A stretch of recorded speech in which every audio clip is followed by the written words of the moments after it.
And we're live. Yeah. We're live. Waiting. I meant to set up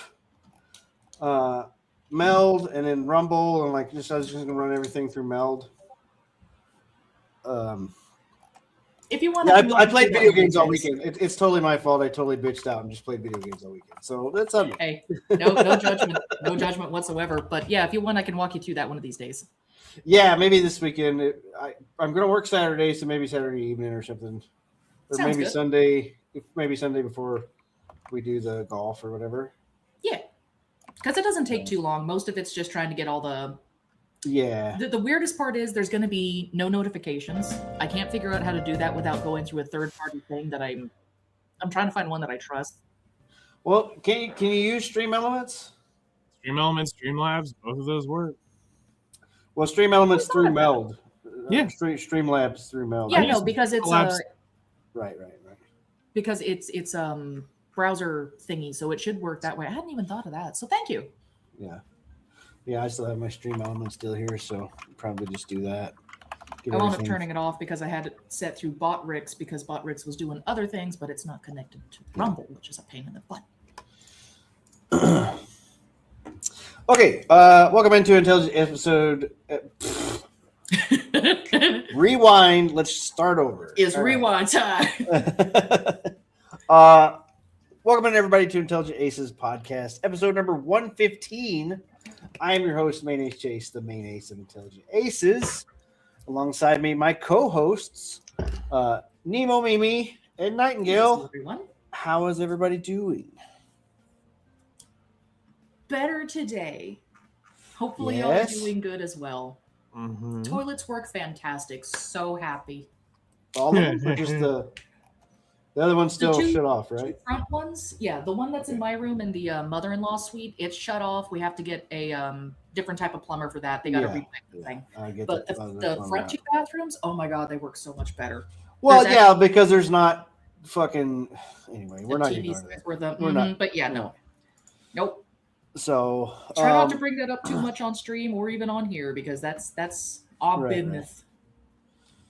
Right. But okay, well anyway, yeah, and I was also feeling your pain though too, and you guys are apologizing. I'm like, it's not your fault, and it wasn't your fault. It's just a thing that happens. You know what I mean? Like, it's still feel bad though because I know that you're not exactly in a position where you're able to be like, oh yeah, sure, I got you, fam. Yeah, and like I said, I was aggravated. But not at you. I was just aggravated at like the universe for fucking me over yet again, basically, right. kind of thing. Freaking valid. I swear, if I see Eli, I'm gonna smack him with a shoe at least once. Well, all right. Okay. So I got some articles here. I was going to talk about just a few things. There was some stuff I wanted to bring up. Oh yeah, I wanted to show you guys this. Let me pull it up. Find it because I thought it was funny. Valid. I'm going to change my background here real quick. No, what are you doing? Fine. YouTube, bro. YouTube is being real weird. It's been doing funky shit the last couple of days, and I'm not too sure why. Yeah. So there's a problem in this photo, but there's a people have used AI to make a live action King of the Hill. Oh no. Damn it, mommy. It's not bad. Like, so basically they fan casted, right? Oh shit. You have to. Did a live action King of the Hill. So I'm gonna play this for you guys. Oh man, I sell propane and propane accessories and I'm not ready so the only problem with this is he's grilling on a charcoal grill. No! Oh god. So damn it. There's propane in the background. Yep, but damn it. But it's on a charcoal grill. That's a disgrace right there. So we got Will Ferrell as Hank. Okay, I mean, that's not a terrible. Matthew McConaughey as Boomhauer. Oh, shit. Yes. Which actually does look and work pretty well. It does. Holy shit. That works so disturbingly well, and I'm so This is what's her name? Was it she was in like she looks like the girl from Seinfeld, the woman from that. No, it's not. It's not Julianne Gardner or whatever. Julia Gardner. Wait, is this the girl from I think it's the Big Bang Theory? Is that her? Oh yeah, you know it might be Blonde? her. Does it But say they in like the her up fronts? though. They had to have aged her up. Yeah, it might be her. Fucking David Spade as Dale. It's Dale! fucking perfect. Dale, Yes. I miss Dale. Dale. Anya Taylor-Joy is Luann. Yeah, Works. okay. John C. Reilly is Bill. Yeah! Yes. Let's Yes. go, Bill. That or the actual voice actor guy. Or Who the Yes. also voice actor, does yeah. look and does look just like him too. Because he's the guy from Office Space. He was the guy in the Yeah. yeah. I know exactly what you're talking about. Oh, yeah, The yeah. nervous guy or whatever that was always getting shit on. Yeah, that's the Yeah. actual voice for Oh, man, Bill. he would do a great Bill. Yeah, but John C. Reilly also does a great Bill, I think. If you're doing a true celebrity face, yeah, this could be. Yeah,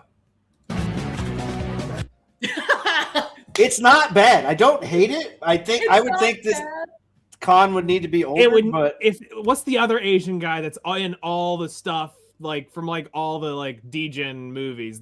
oh yeah, he was in Like you know who I'm talking about. I Yeah, can't think of his yeah, name, yeah, but it's yeah, like yeah. he would be another one that would be a good one because I mean he's such a Yeah. damn troll at times. yeah. What's If his anything, name? we might need to use him for like Hank's dad instead. No, Hank's dad's in here. Just wait. Oh shit.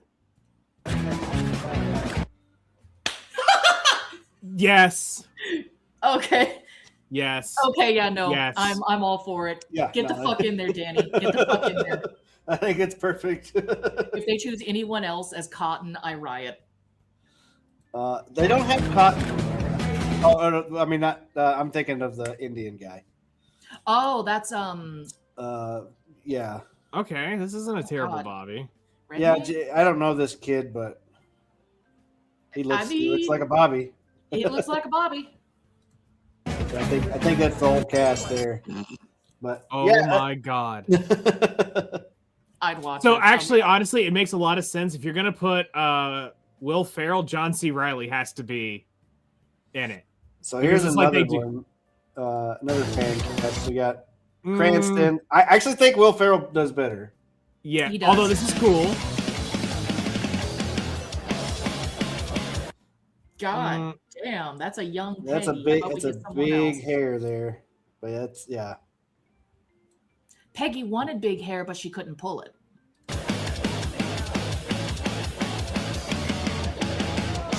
So Walton Goggins as Dale is also not bad. Okay, I'm That's not not hating bad. this either. Yeah. Especially after I love watching it. He's got a cigarette in his mouth and one in his hand.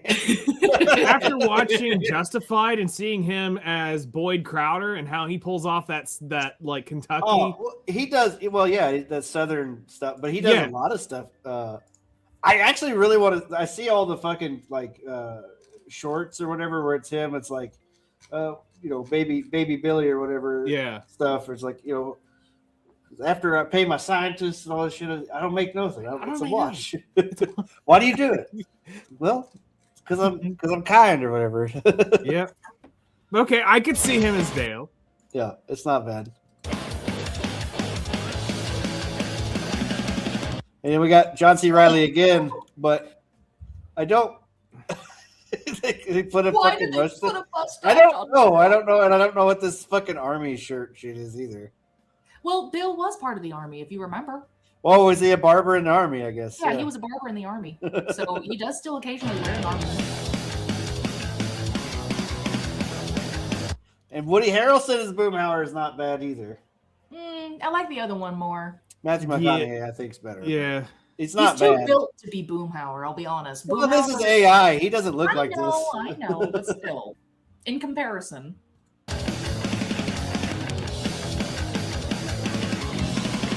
And this is the Randall. But I know who you're talking about. It's not this. It's the other Asian guy. Yeah. Like he does good as the Asian guy and like Ant-Man as the FBI agent. Yeah, He's yeah. good, but no, the guy I'm talking about is like back from like the Superbad era, like Seth yeah. Rogen and all them. Yeah. He was in The Hangover. Yeah. Yeah. I'm finding him. I'm looking at him. Taylor or Sydney Sweeney is Luann. I think is good. I mean, yeah, she could pull it off. Ken Jeong, Mr. Chow. Yeah. Clint Eastwood is Cotton. You know what? I don't hate it. I could see it, but I still want Danny more. Yes, Danny DeVito would be fucking. Danny hilarious. DeVito would be. I mean, he's got the same wrinkly, fucking hateful face, but yeah, no, I agree. Well, Danny DeVito's got the sawed-off fucking legs. I know, which makes it amazing.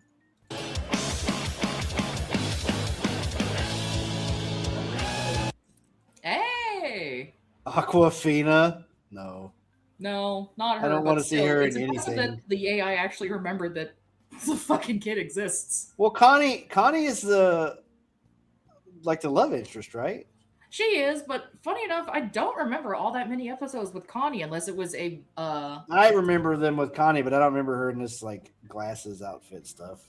That's kind of in the beginning seasons, I think. Yeah. Because later on, she kind of projects nerd. No. No. He's fucking 45 now. Now, back when he was 19, Maybe, sure. Yeah. As the older Bobby, yes, but I mean, no. if they were wanting to do the reboot, but even then, I wouldn't watch it because I'm not a fan of the reboot anyway. So. Yeah, it's not. That one's not good. The other game they had, the other one was definitely. I think the first one we watched was definitely better for sure. Oh yeah, no, the first I definitely one was think a lot that's definitely the sauce. Yeah. I'll be right back with my camera because it's not showing me my background. All right, we have a. Well, let's just go. I'm tired too, so we're gonna be a little weird in this one. So this is a 2000s movie AI trailer. I tell you what. Welcome to Arlen, Texas. I don't like the AI built voice. On conservative values, quiet streets, and the art of judging your neighbors politely. Meet Hank Hill, assistant manager of Strickland Propane. Tom Hanks ain't bad. He's not a title bad. he wears like it's a sacred craft handed down by God. Hank is a simple man. He values hard work, a perfectly manicured lawn, and an unhealthy level of emotional repression. Charcoal, of course, is banned from entering his property. And if he has one recurring nightmare, it's this. That boy ain't right. Bobby Hill is a 13-year-old pop comic trapped in the body of a husky Texan. He is everything his father fears. Creative, emotionally available, and allergic to manual labor. Hank prayed for a football star, and instead got a boy with the confidence of a runway model and the athletic ability of a sponge. Next up is the matriarch, Peggy Hill, a substitute teacher who boasts that she has an IQ of 170 and that she's... So that's the same one that had the big hair in the last one we just watched. Yeah, this one's done better. Speaks Spanish better than native speakers. While her confidence is limitless, her competence is questionable. Still, you have to give her credit. She is the state boggle champion. And if there's one thing Hank loves more than propane, it's her. Luann is Peggy's niece, who came for a weekend and stayed for a decade. Yep. Yes. just yes. She is a beauty school aspirant who ignores her God-given talent for fixing cars to style hair badly.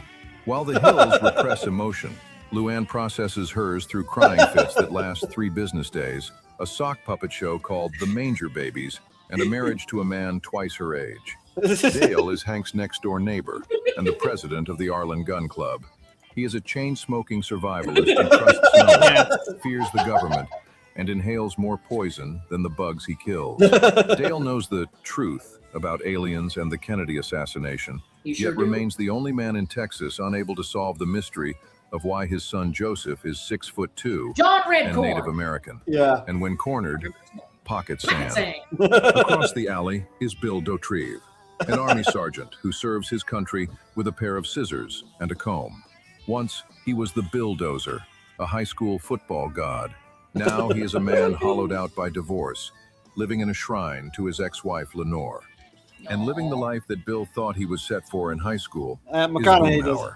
He is the alley's resident bachelor, driving a pristine muscle car and speaking at a frequency that requires a Rosetta Stone to decipher. In truth, Boomhauer is the group's philosopher, and secretly, a Texas Ranger. And finally, the man who views his neighbors not as peers, but as biological specimens. The guy from fucking Jurassic Park? He would do a fantastic... of the redneck variety. Khan Sufanusinphone, a Laotian systems analyst who is fueled by material success and a desperate need to prove he is better than a propane salesman. Khan oscillates between manic episodes where he paints exquisite self-portraits and depressive crashes where he can't even muster the energy to insult Bill. In Arlen, the stakes are low, the fences are high, and the beers are plentiful. What a fucking rabbit hole we're going down. I love it. Damn. What a that was fucking rabbit hole. fantastic. Good stuff. I saw that. I thought it was funny. I thought I would share. So here we are. Yes, that is very well worth it. Good shit. I would watch that. I would watch the shit out of it. Yeah. We need a fucking live action movie. Like, as long as the, as long as the casting's fucking right. Well, as long as the actors just don't fucking talk. Exactly. Honest to God, actors, whether you're doing a movie now or in the future, keep your opinions to your goddamn self till the movie is out so we can enjoy it. And then you can spread all your shit. I don't give a fuck. Let me watch the movie first. Yeah. Can't be that goddamn hard. I mean, I rarely ever post on fucking social media. It is not that damn hard. Yeah, but you're not making billions of dollars doing nothing. No, you're right. I only make a couple hundred. Every now and So then. they feel obligated to open their pie hole and say things. Hey, you know what? If people were paying me billions to spread a shit opinion, I might do it too.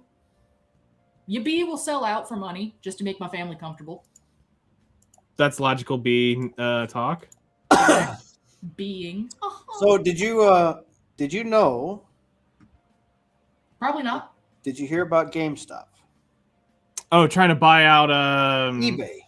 Are you kidding me? And the crazier thing is they don't even have the balance sheet in stock to be able to do it. No. So people are wondering where the fuck is the money going to come from to do that? GameStop makes $55.5 billion takeover offer for eBay. Bro, you ain't got that kind of money. The only reason you survived is because you're not taking our games. So apparently the CEO is worth $5 billion himself. You also have to realize, too, the GameStop squeeze during COVID, that they made that short squeeze made some astronomical amount of money because it went from $2 to nearly $500. Yeah, but he wasted it. Like he started doing like NFTs and dog shit like that. Like he fucking burnt through all that goodwill short stock shit. Within minutes. Well, it was they blew it all on dumb shit. They tried to rebrand like 3 times. They tried to do a GameStop retro and all these other fucking things. I remember the retro thing. That didn't last very long. Okay, I got several things here I'm looking through. I think it's funny because I've been watching Fleekazoid's videos and he brings up good points that I don't think about that often. But he did one. I haven't watched Fleek in a while. He was shitting on GTA 6, saying that Winrose was better than GTA 6. And he I'm not surprised. But one of the quotes he said though, if GTA 6 has such good gameplay, won't you show me some good gameplay footage? I mean, that's fucking accurate. You've had all these years. You could show us at least driving down a street. They don't have that. No, they got the trailer stuff, but they don't actually have any actual gameplay footage.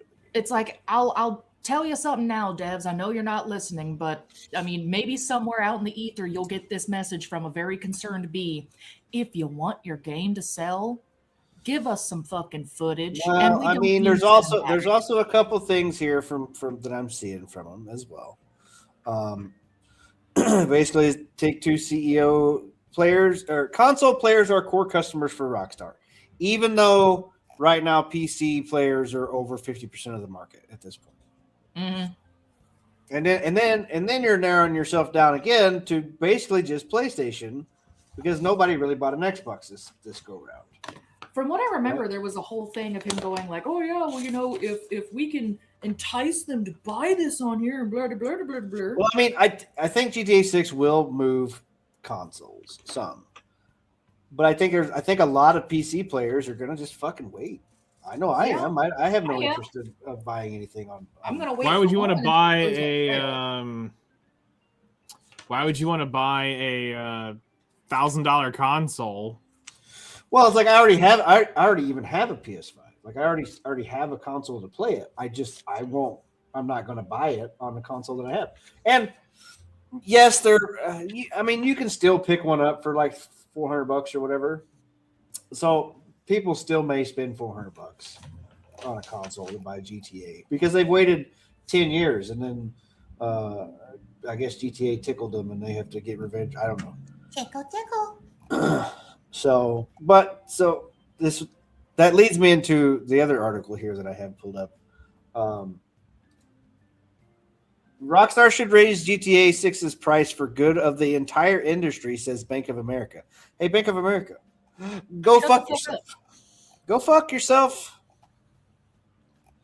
Rockstar should raise the price of Grand Theft Auto 6 to $80 for the benefit of the entire games industry. Now, here's the thing. So, actually, this was another reason why I brought this up, was to lead into another article that I have. Where is it at? No, Games Radar. Fuck off. PC gamers buy way more games that cost less than $30 at launch compared to PlayStation, Xbox players, analysts say, and it's reshaping the PC market. Which is why I said, like, I honestly, that's the weird thing for me. Is like, I don't really have much of a fucking drive to spend $60 or $70 on a brand new game right now. I just don't. There's so many other games that I can play for less than that. Yep. I was tempted to buy Crimson Desert, even though it's a lot, and I don't know if I'd ever get through it. Like, it does look good. It does maybe be it might be a game up my alley or whatever. Pragmata was another one, but like, do I want to spend $60 on like a 15-hour single player campaign? Same with Resident Evil Requiem. Do I want to spend $70 on like a fucking 15-20 hour campaign single player game? Like, I just don't have the hype to spend that much money on these when I can just spend $30 on Windrose, play it for 60 hours, get through the main campaign. But that was a whole fucking week's worth of work, of fun that I enjoyed on that for $30 or whatever. Mm-hmm. Or a multiplayer game. So like Battlefield has a replayability to it where I put over 100 hours in Battlefield and I spent $100 on the game. So that, that breaks my time down to about $1 an hour. So it's just like my time to enjoyment to money ratio, I feel more vindicated on it. Now, I'm not saying that single player games like Pragmata aren't worth $60 for a 15-hour experience. But I think they're worth less to me now than they used to be, for sure. Yeah. Valid. When it's another thing, it's like I can just wait like a couple years and that motherfucker will be $30. And I don't I don't have to, what I mean? Like, I'm in a position where I don't have to play it right now. Mm-hmm. Yeah. It's not one of those, oh man, if I don't get it now, I'll never see it. Yeah, if I was a full titles. Like, for me, thinking back, kind of a ramble here, but yes. What? I don't want to interrupt. No, you were fixing to go, so go.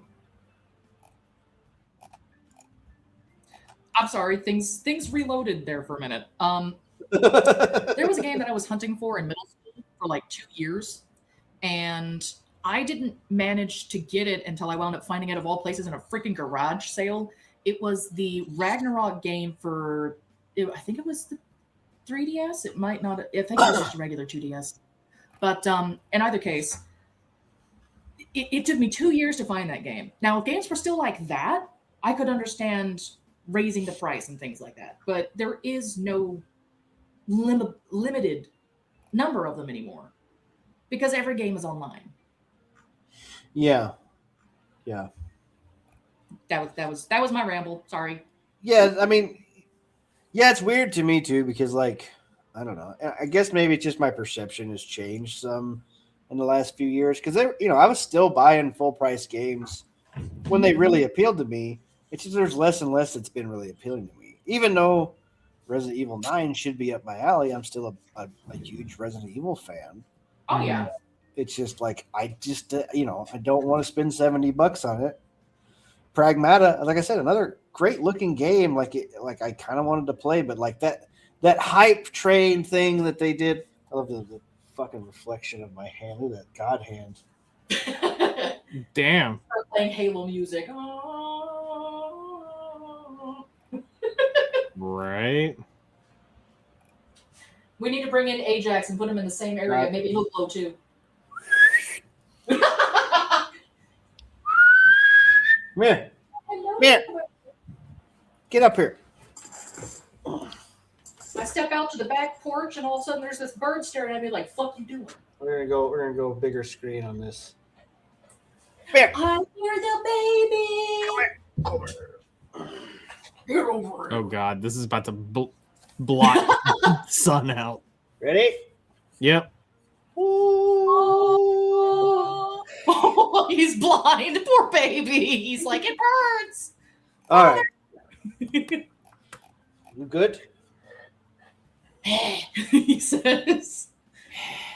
Shithead woke me up at fucking 2 a.m. this morning. What a shithead. Yes. Aww. Shithead. You.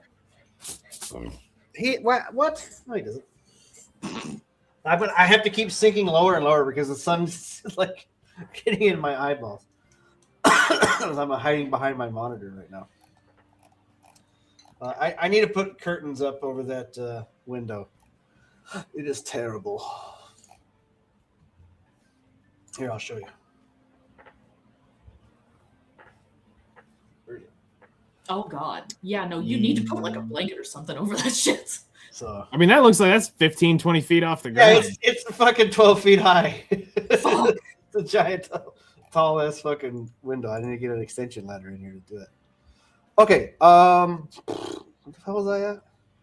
Mm. We were talking about prices of games and stuff. Yeah, I don't know. Do you guys feel the need to spend a bunch of money on a one singular title these days? Is there anything that's hyped enough? Like if you like, you had money, you don't have to worry about money or anything, but like, is there anything hyped enough for you to spend $60, $70 on a title like that you can think of coming out soon? Off the top of my head, not really.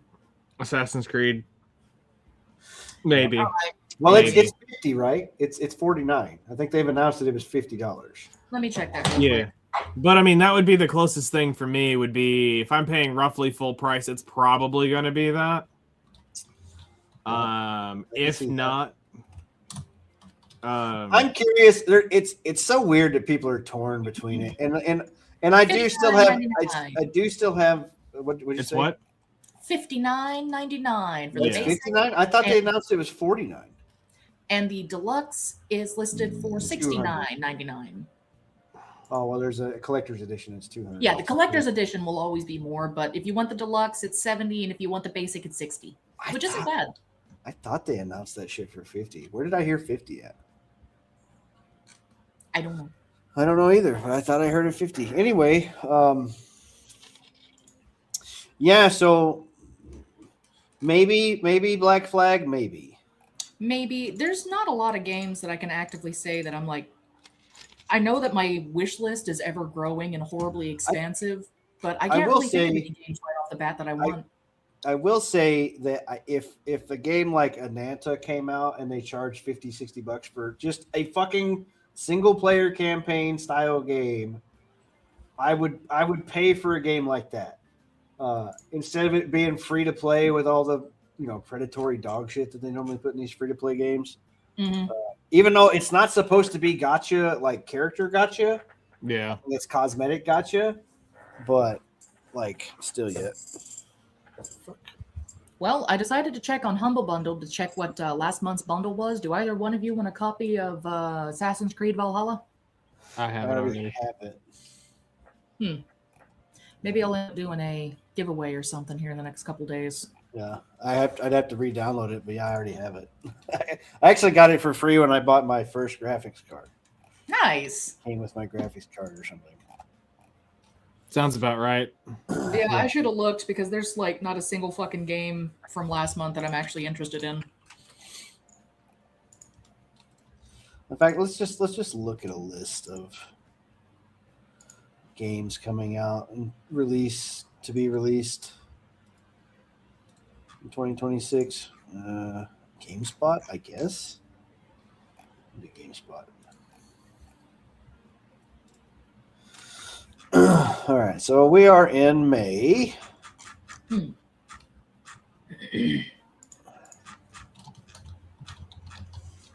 right, May, we got Burglar Supply Company, Prime Monster, In the Black, Motor Slice, Amber Spire, Turnbound, Mixtape. Oh, yeah, that's one we got to look into is Mixtape.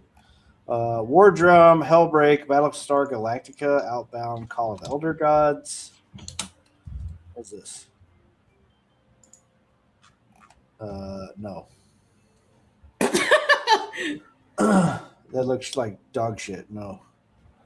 Nitrogen, cool title, terrible artwork. Fuck oh that. My god! I'm sorry. I'm watching the mixtape preview. They got some schnozzes on each of those characters. We're gonna get into it because IGN gave it a 10. So. Toucan Sam ass looking fucking nose. Nitrogen, Omega, Feline Forensics, the Meowseum Mystery.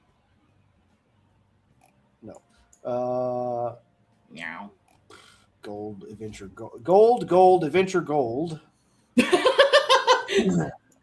All right. Corsairs Battle of the Caribbean, Forza Horizon 6, Deep Rock Galactic Rogue Core. There is actually a game I can recommend to you guys. It's currently in early access, which, granted, saying that, take a grain of salt with it. But I think it's fantastic. I played it for stream today. Far, Far West. Yeah. Can't recommend that game enough. It's like if Left 4 Dead and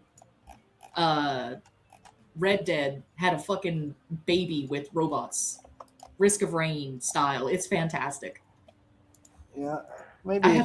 I've been seeing some other people playing it. So okay, so here's some bigger titles instead of just Lego Batman. We got Bubsy 4D. Bubsy. Which I didn't even know that was a thing. Oh yeah, I did. I think I have seen this clip. I think we wound up watching it on the podcast a while back, but I don't remember it. Okay. And then Lego Batman is I guess one of the bigger ones. Which I'm not a big Lego game. I'm not either, but usually Lego games sell fairly well. Yeah, I'm just not a and it's the next thing in the Batman series. I liked the Lego game on my PS2. But then I played one on like a more modern console, and I'm like, there's just way too fucking much going on. There is. I honestly, way too much. My brother and I tried to play the Marvel. Yeah. I don't know. They had an Avengers one. And stuff, yeah. And the camera setup for that was god awful. Yeah. If you were doing split screen. I mean, it's nice that they made it to where if you were flying, your camera was always kind of working with you. But the fact that it kept flipping that shit, me and my brother could not tell who was player 1 or player 2 or where the hell we were. Yeah. We got 007 First Light. Kind of excited. Yeah, we'll see. We'll see. I feel nothing for the game, but we'll see what happens. Really. Like it's a Crash Out Crew is one that I was kind of interested, I think. Oh yeah. Never mind. Yeah, that was we've watched the trailer, I think. We did. It's the whole forklift certified thing. Yeah.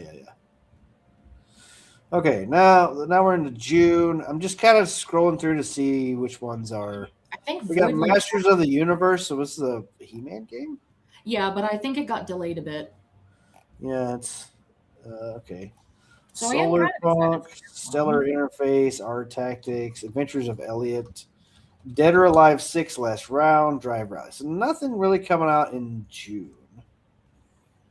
Okay, so let's see. July. Okay, so we got Resynced coming out in July. Grand Blue Fantasy Relinked, Endless Ragnarok. Okay. Echoes of Aincrad comes out in July. Ascent to Zero. The fuck is this game? It looks like it's done by. Oh wait, never mind. I don't know. It doesn't tell me much. Yeah, so basically July's got a couple games. It's got Assassin's Creed Grand Blue Fantasy and Echoes of Aincrad are semi-big games. At least Assassin's Creed and Echoes of Aincrad are kind of anticipated, right? Yeah, I mean, the issue is I personally wouldn't play the Aincrad game because it's only the first two. Well, I mean, yes, but I think there's still a lot of people that aren't turned off by it like you are. Oh, yeah. I mean, there's still going to be a lot of people who buy it just because they go, oh my god, it's Storyard. Okay, so August. Beast of Reincarnation. I am curious about that game. That is Game Science, the people who do Pokemon. We've watched the trailer for it. It looks nothing like a Pokemon game. I believe is one that I was interested in. What's that? Grave Seasons. I don't know what that is. It's on the list for August, and I think that's one I was interested in. Yeah. Marvel Tokon Fighting Souls looks pretty good. Grave Seasons. Yeah, this is one that I had the demo for. Okay. I'm glad that it's coming out soon. Metal Gear Solid Master Collection. Could be cool. Okay, September, we've got September. Okay, Phantom Blade Zero. I am actually, and it comes out on my birthday. Fuck, I may actually have to buy that game. Because I was kind of interested in the Blood of the Dawnwalker. That kind of got my interest. Yeah, so Blood of Dawnwalker. It's the crew that made Witcher 3 that left CD Projekt Red and started their own studio. Mm-hmm. It does seem interesting. I did watch a trailer for it the other day. The problem that I have with the game, and it's not a huge problem, it's time gated. Yeah, it kind of reminds me of like Dead Rising, where you're in the mall and you only have so long to get such battle. Well, it's not that so much, but like doing a certain action forces the time. So to me, it's more like Persona. Oh, yeah. So like when you do this action, you do this quest, like that moves time forward. But like free roam, I think you still have like basically unlimited time in like free roam.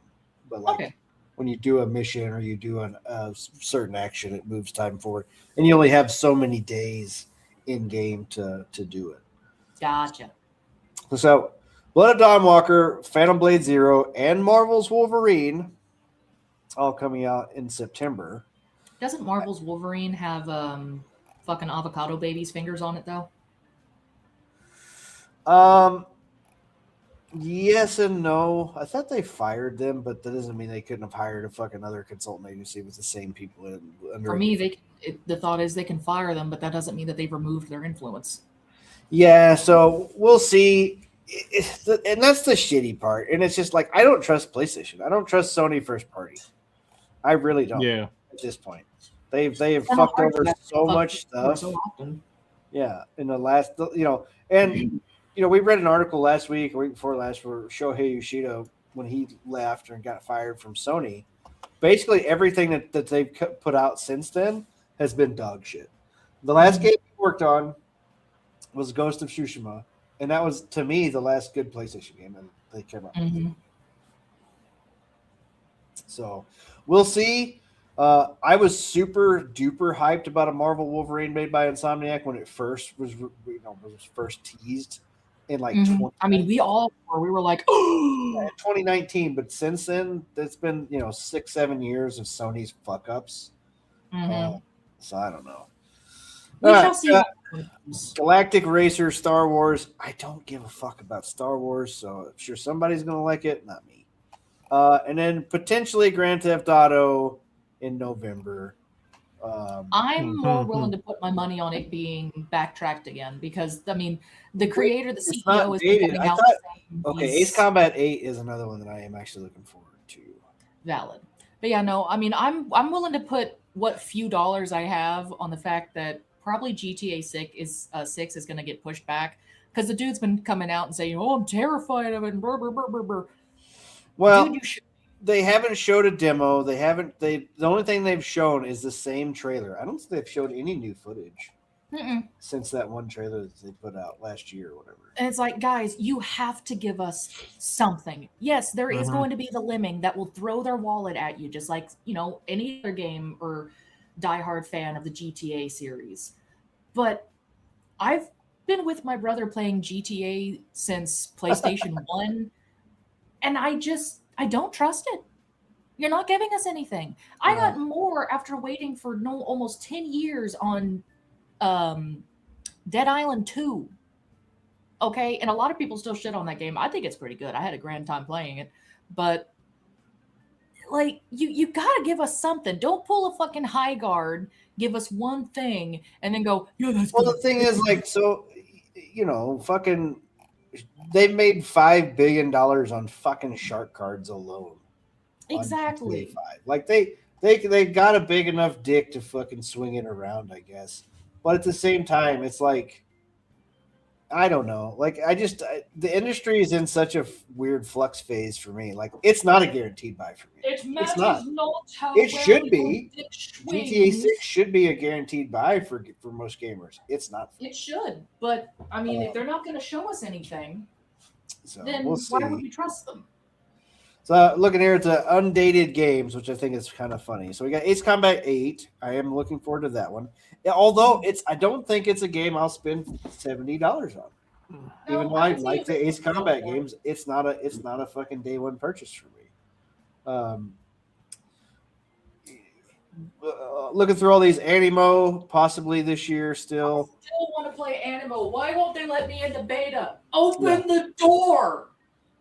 Here's a funny one. 1348 Ex Motto is undated, even though it's already released. They haven't even bothered to go back and fix their fucking list. Sounds about right. Bluey's Happy Snaps. What the fuck? It's from that kid show. Yeah, it's a kid show. Castlevania Belmont's Curse, not bad. The thing is, I've actually heard that the Bluey games are kind of decent, to which I sit there and go, I'm pleasantly surprised that they're actually putting effort in a kids game. Yeah. I mean, kids deserve decent games too, and we are not going to let our children play big titty We games. deserve decent games first, though. Fuck those kids. I can't really argue that. Kids. Escape Academy. I'm scrolling through just to see if there's anything that's big AAA style, like day one buy. That's what I'm looking for. Yeah, I'm not looking for triple A's, but there are a couple of day ones. There's Graveyard Keeper, because they're coming out with the second game, and I'm very excited for that. Ligmanot. Graveyard has no release date, but says 2026, so we'll see. Little Nemo and the Guardians of Slumberland. Hey! Oh god, it's got voice acting in this one. No, take it back to just going. Onimusha Way of the Sword, the new one, is undated. I don't know. This may not. I think they may have dated some of these. I think they did have an official release date for Onimusha. Let me check. I'm pretty sure they have. I think this is just Onimusha Way of the Sword. Yeah. Planned release date 2026. Yeah. But it doesn't actually have one listed yet on their store page. So. Right. All right. So I'm not seeing much there. Okay.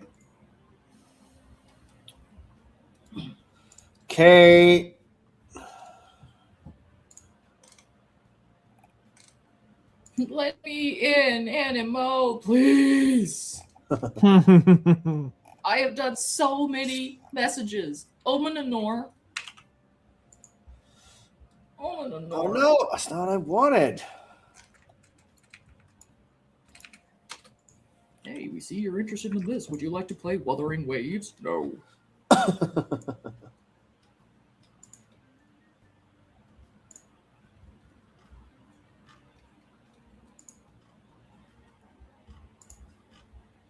I need to find angry eyeballs because I have big googly eyes, but I don't have angry eyebrows. I need to find those.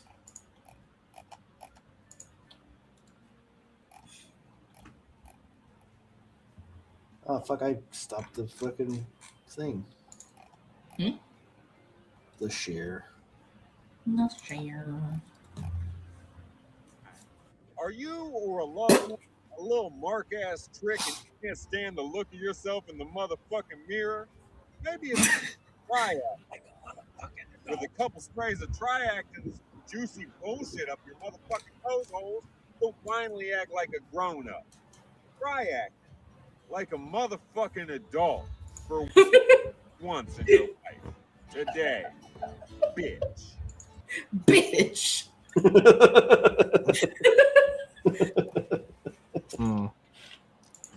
So that's fun. All right. There is some interesting news about the. You mentioned Dead Island.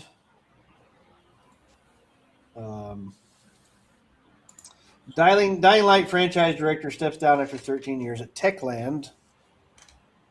So I don't know why. Dying Light leadership team has undergone drastic change today. Is Timon Smektala? Okay. Veteran developer announces his departure from Techland after 13 years at the firm. Smektala. What a fucking name, bro.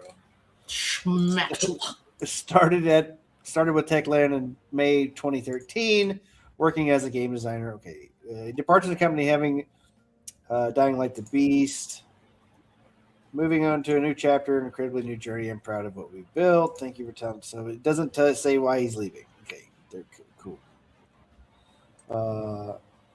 Yeah, so he's stepping down. I was going to see if he's like starting his own studio or whatever. It doesn't say. Just says I'm leaving. Fuck off. Which was another. Yeah, basically.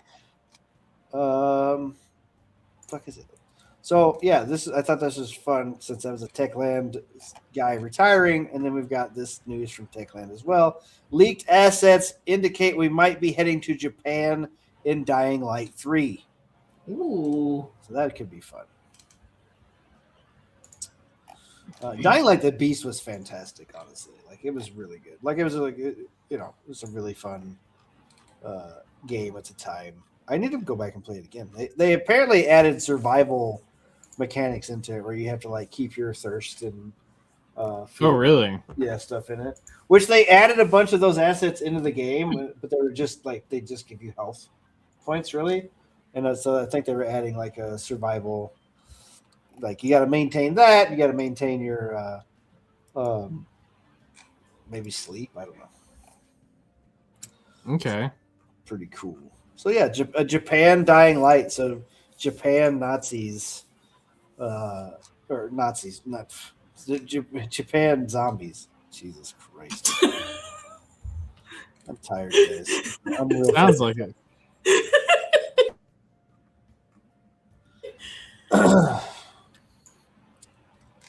Okay, yeah. So that's a cool rumor. We've also got Battlefield 6 Season 3 trailer showcases classic map remakes, new weapons, and more. You want to watch the trailer? Sure. See what bullshit they got. Let me jump over into fucking my YouTube since it probably...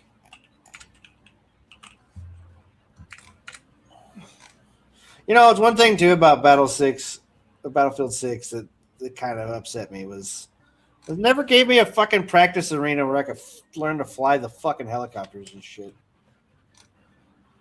Yeah. I don't know why they took that out, because that's always been kind of a staple thing of Battlefield games for a while. Well, 2042 didn't have one either. Because they wanted you to suffer. Yeah, basically. Well, and so they made that portal mode where you can like create your own maps and stuff and your own game modes.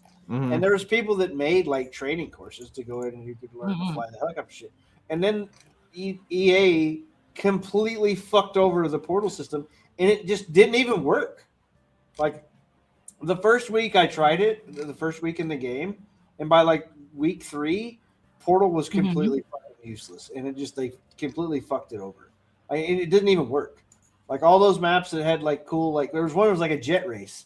And they built like fucking checkpoints in the sky and shit. And you were flying through like obstacles or whatever in the jets. And it was fucking cool. It doesn't even launch now. Like even if you try to play it like single player or whatever, it doesn't even launch. Wow. So it's just like, yeah, they completely fucked over portal mode. And then that was a big selling point to a lot of people in the game too.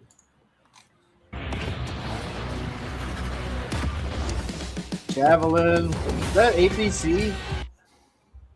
That's an APC.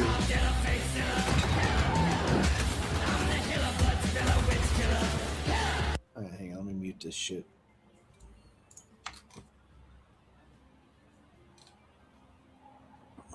So these are all the same weapons. Except for that little pea shooter piece of shit that nobody will use. So that was dynamite? What is that? Some kind of charged explosive that you planted?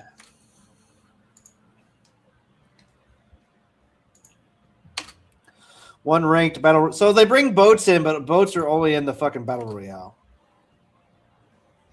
Water combat is coming though for the multiplayer.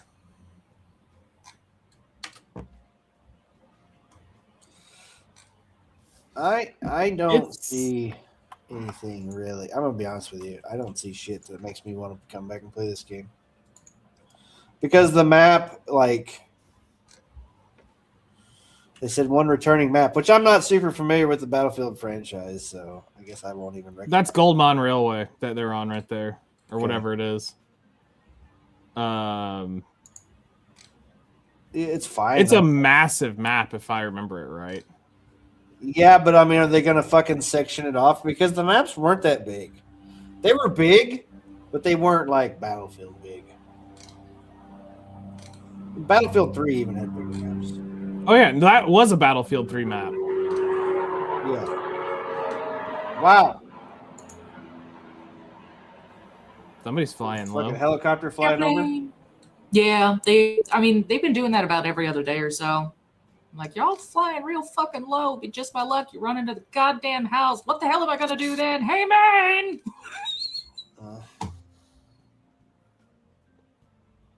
Yeah, so I don't know. I don't know. We'll see. I re-downloaded it. Well, I guess I updated it. I already had it downloaded, but I didn't even launch any of the fucking game modes to play it. I just looked through them and I was like, yeah, I don't want to play this, and I quit. Is that EBR? Yeah, we already have it though. Yeah, we already have the EBR. Oh, look, paddles that don't do nothing.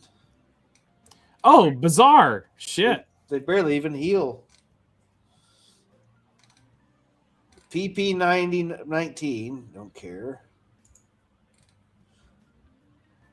New extraction mode, is that what it said? It is what it said.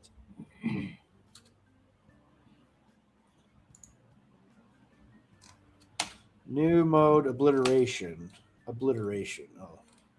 It is dynamite. Obliviate. Let's just plant the bomb. Ranked Battle Royale. Nobody cares.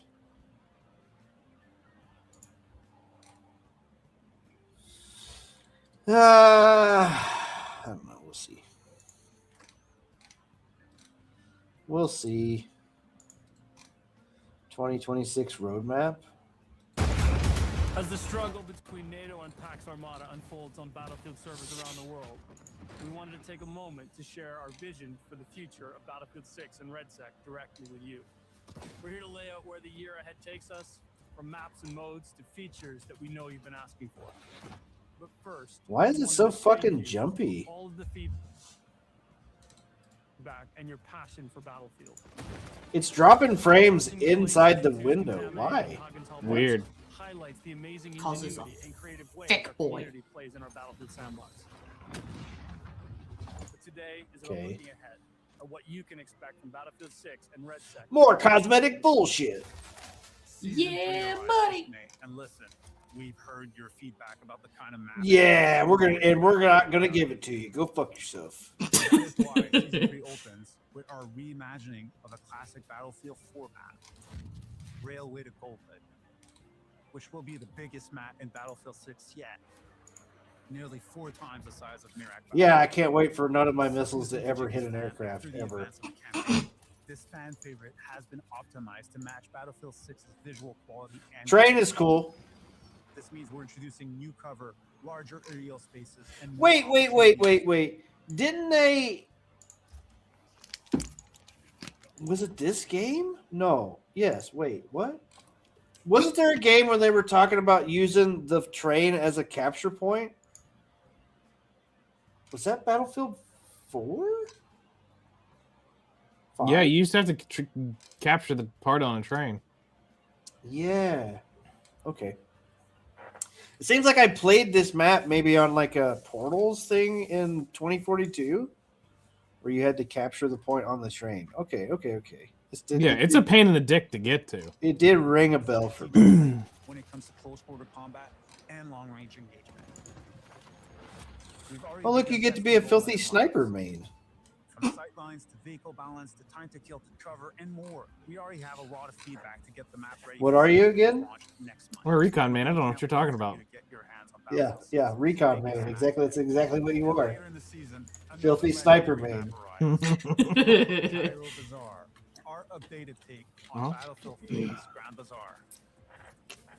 This map is a pole-spanning experience with fierce firefights in tight alleyways and buildings designed for deadly ambush. Oh, I can't wait for somebody to drive a tank into one of those alleyways. Exactly, right? Hell yeah. Oh yeah, now you can go get fucked all by yourself. We're incredibly excited to bring rank play first to Battle Royale quads in RedSec. Diamond Master, Elite, no life.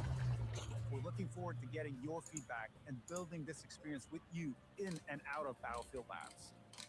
Rank Play's debut in Season 3 sets the stage for this thrilling competitive experience that will not only evolve in future seasons, but expand to other modes.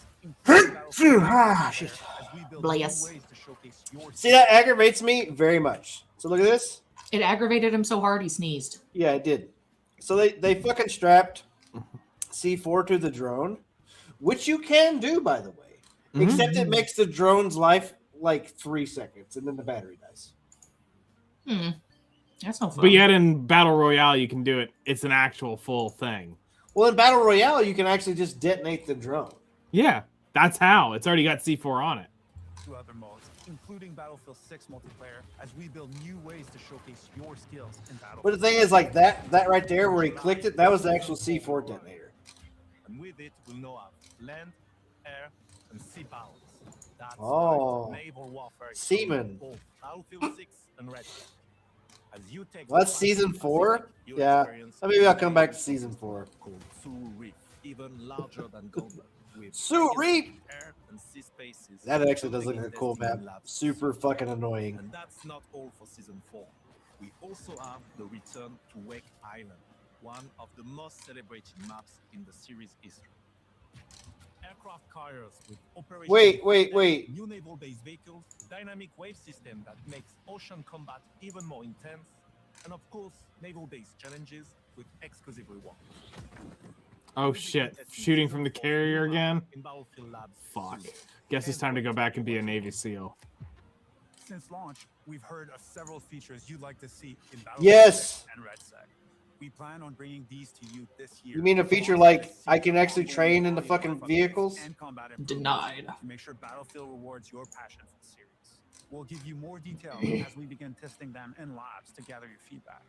But today I can confirm a server browser with persistent servers to give you options to host and play your preferred experiences, as well as custom pre-game lobbies. No one cares. To show which players are dominating. No one cares about leaderboards. Spectator mode, so you can sit back and watch your squad in action or pass the action live as it unfolds. The return of platoons, so you and your squad can connect and play together more efficiently. Proximity chat, which gives you even more ways to communicate with your squad, and the ability to eavesdrop on enemies to make tactical. These were the things that were most asked. It's the same shit every Battlefield.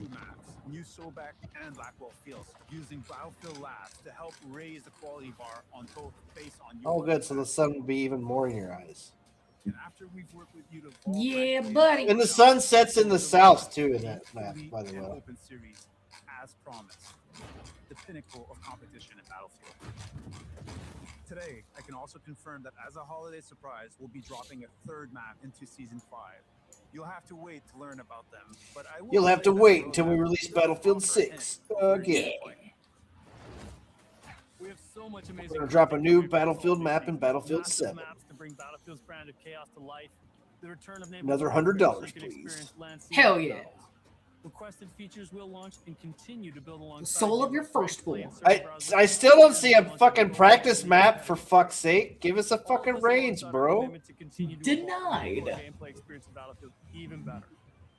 We have a ton of details on weapons, gadgets, and vehicles you will get to That you'll never see. We even have a few surprises we can't spoil today. I hope this sneak peek of what we have coming in 2026 has you as pumped as everybody working across Battlefield Studios. We're committed to evolving Battlefield. We can't wait to take you on that journey this year and beyond. Yeah, I don't know. I do want to play the island maps. Anything that y'all wanted. I do want to play the island maps. Look good. Season 3, I don't really care. Maybe I go back for the train map. Maybe. Well, Bazaar is fucking awesome. Like, hey, there's Josh. Welcome back to Let's Game It. That's the Bazaar was a lot of fun. So I mean, yeah, I can see that one being. Oh, the sun went down, so I'm gonna have to turn my light on now. I'm getting dark in here. Go ahead, keep going. So for me, it's I find it weird how the number one thing they're always after is that fucking server browser. Yeah. Like, just let me log in and play a damn game. I don't want to sit there and have to pick on it. It's when they get rid of that system is what blows my mind. Because that's when to me, that's when Battlefield dies every time, is when they start bringing out that browser. Because now it's about the cash grab of renting the servers. That's all you can play on is the rented servers. They're bullshit. It's not official hosted servers anymore. You don't like flop? It's terrible. So, I don't know. I just feel like after so many Battlefields where the final patch of Battlefield game, whatever it is always the naval warfare. It's always the end. It's always the last one before they move on to the next Battlefield. It's the same Battlefield. Yeah. Yeah. And then they do it all over again, which is weird. Again and again. So. All right. Best viewers. Yeah. Yeeted them out of existence. Thank you. All right. Want to talk about AI, kids? Of course. Why not? All right. So, Never This to Everness came out. I started playing it last week. It seems like it's interesting. Yeah. Nah. It's fine. It just does it gets to the fucking grindy bullshit real quick. Gotcha. And in the game that supposedly has a bunch of open world, like, oh, it's got races and all that shit. Except you're racing on a keyboard. And guess what's not fun to do? Racing on a keyboard. I could probably turn my controller on. It might make it a little bit more fun, but everything else is on the keyboard already. But driving games on a keyboard are fucking atrocious because there's no context to the actual steering or whatever. It's all or nothing, so you're just like constantly jerking the fucking wheel this way because you're just tapping. And even if you plug in a controller, it still doesn't work? Well, it might have, but I didn't ever really fuck with it that much to try to get Gotcha. to it. So, anyway, so the racing it's fine. It's not great. The actual physics of it aren't great. So racing's kind of out. There's a fishing mini game. It's kind of a lame fishing mini game. There's a taxi service or there's an Uber. Basically, you turn yourself into an Uber. That's also kind of fucking lame. You know what I mean? Yeah. The only decent one is you may have to shut your window, man. Yeah, I'm sorry. Hang on. I'm gonna mute until it goes away. Okay. there's a delivery service, which is just kind of a thing that you do. It's not a bad like, oh, I'll go deliver this thing, and then you drive a box fan over there and you try not to crash and like ruin your shit. It does a lot of things. It does none of them good. The characters are good. I do like the characters. I do like the models and stuff. But like I said, it does a lot of things, but does none of them really, really good. Mm-hmm. There's a lot of story, a fucking lot. And for a guy that just wants to come home and fucking beat up shit or whatever, I don't want to sit and read through fucking endless dialogue of dumb shit. Fully voice acted for the main story quest, which is nice. But then all the side quests are all visual novel bullshit where you just have to read through everything. And I don't want to read through all that shit all the time. I don't.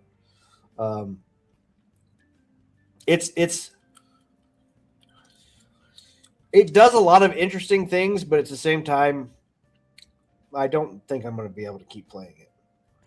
One of those too little, too late type of things. I got it day one. Yeah, too little, too late. That But, still works. It's just, it's got the thing in it like Genshin Impact had where you get so much. Is that why you were grumbling to me about timed things? Yeah. So basically, it gives you its character pixels or whatever the fuck. It's whatever the character currency is. So if you want to get level up items to level up your characters or your weapons or whatever the fuck you're trying to level up, you go into these dungeons, you do them, and then when you come out, you have to use the pixels to pay for the actual rewards you get. And you only get so many of those pixels per day, but they recharge it over time. So like you get so many back every few minutes or hours or whatever. Yeah, for a game that does a lot, has a lot of really cool character, like pretty characters and cool storyline stuff. It also doesn't do much. Combat feels very meh. It is definitely a left button click style combat. Yeah. You just left button click, and then you change your characters out. Like, honestly, I've played other games that had more combos and stuff than this one has. This one had barely any kind of combo system to it. Yeah. Yeah, it's very flashy. It still feels very empty. Valid. Yeah, I don't know. You can climb any wall, but you have that really slow climb, and you can kind of hit sprint, and you'll kind of jump in a little bit at a time, but you can't actually just run up a wall. So trying to traverse, and it's very 3D. There's a lot of shit that happens on top of buildings. Yeah. Now, if you're lucky enough to get the banner character can activate her power, and then she can just straight up like defy gravity and run up a wall. Like a gecko. Which is good. It definitely does make like traversal much better. But at the same time, I don't know. There's just a lot of fucking things. There's a lot of mechanics. There's a lot of currencies. There's a lot of this. And that's the thing that gets me is when they start adding more than one currency, I'm fucking done. Yeah. Like I said, it's just, I do like how they did the gacha system. It's dice on a game board. Ooh. So basically, I don't see if I can pull a video up or something. Hang on.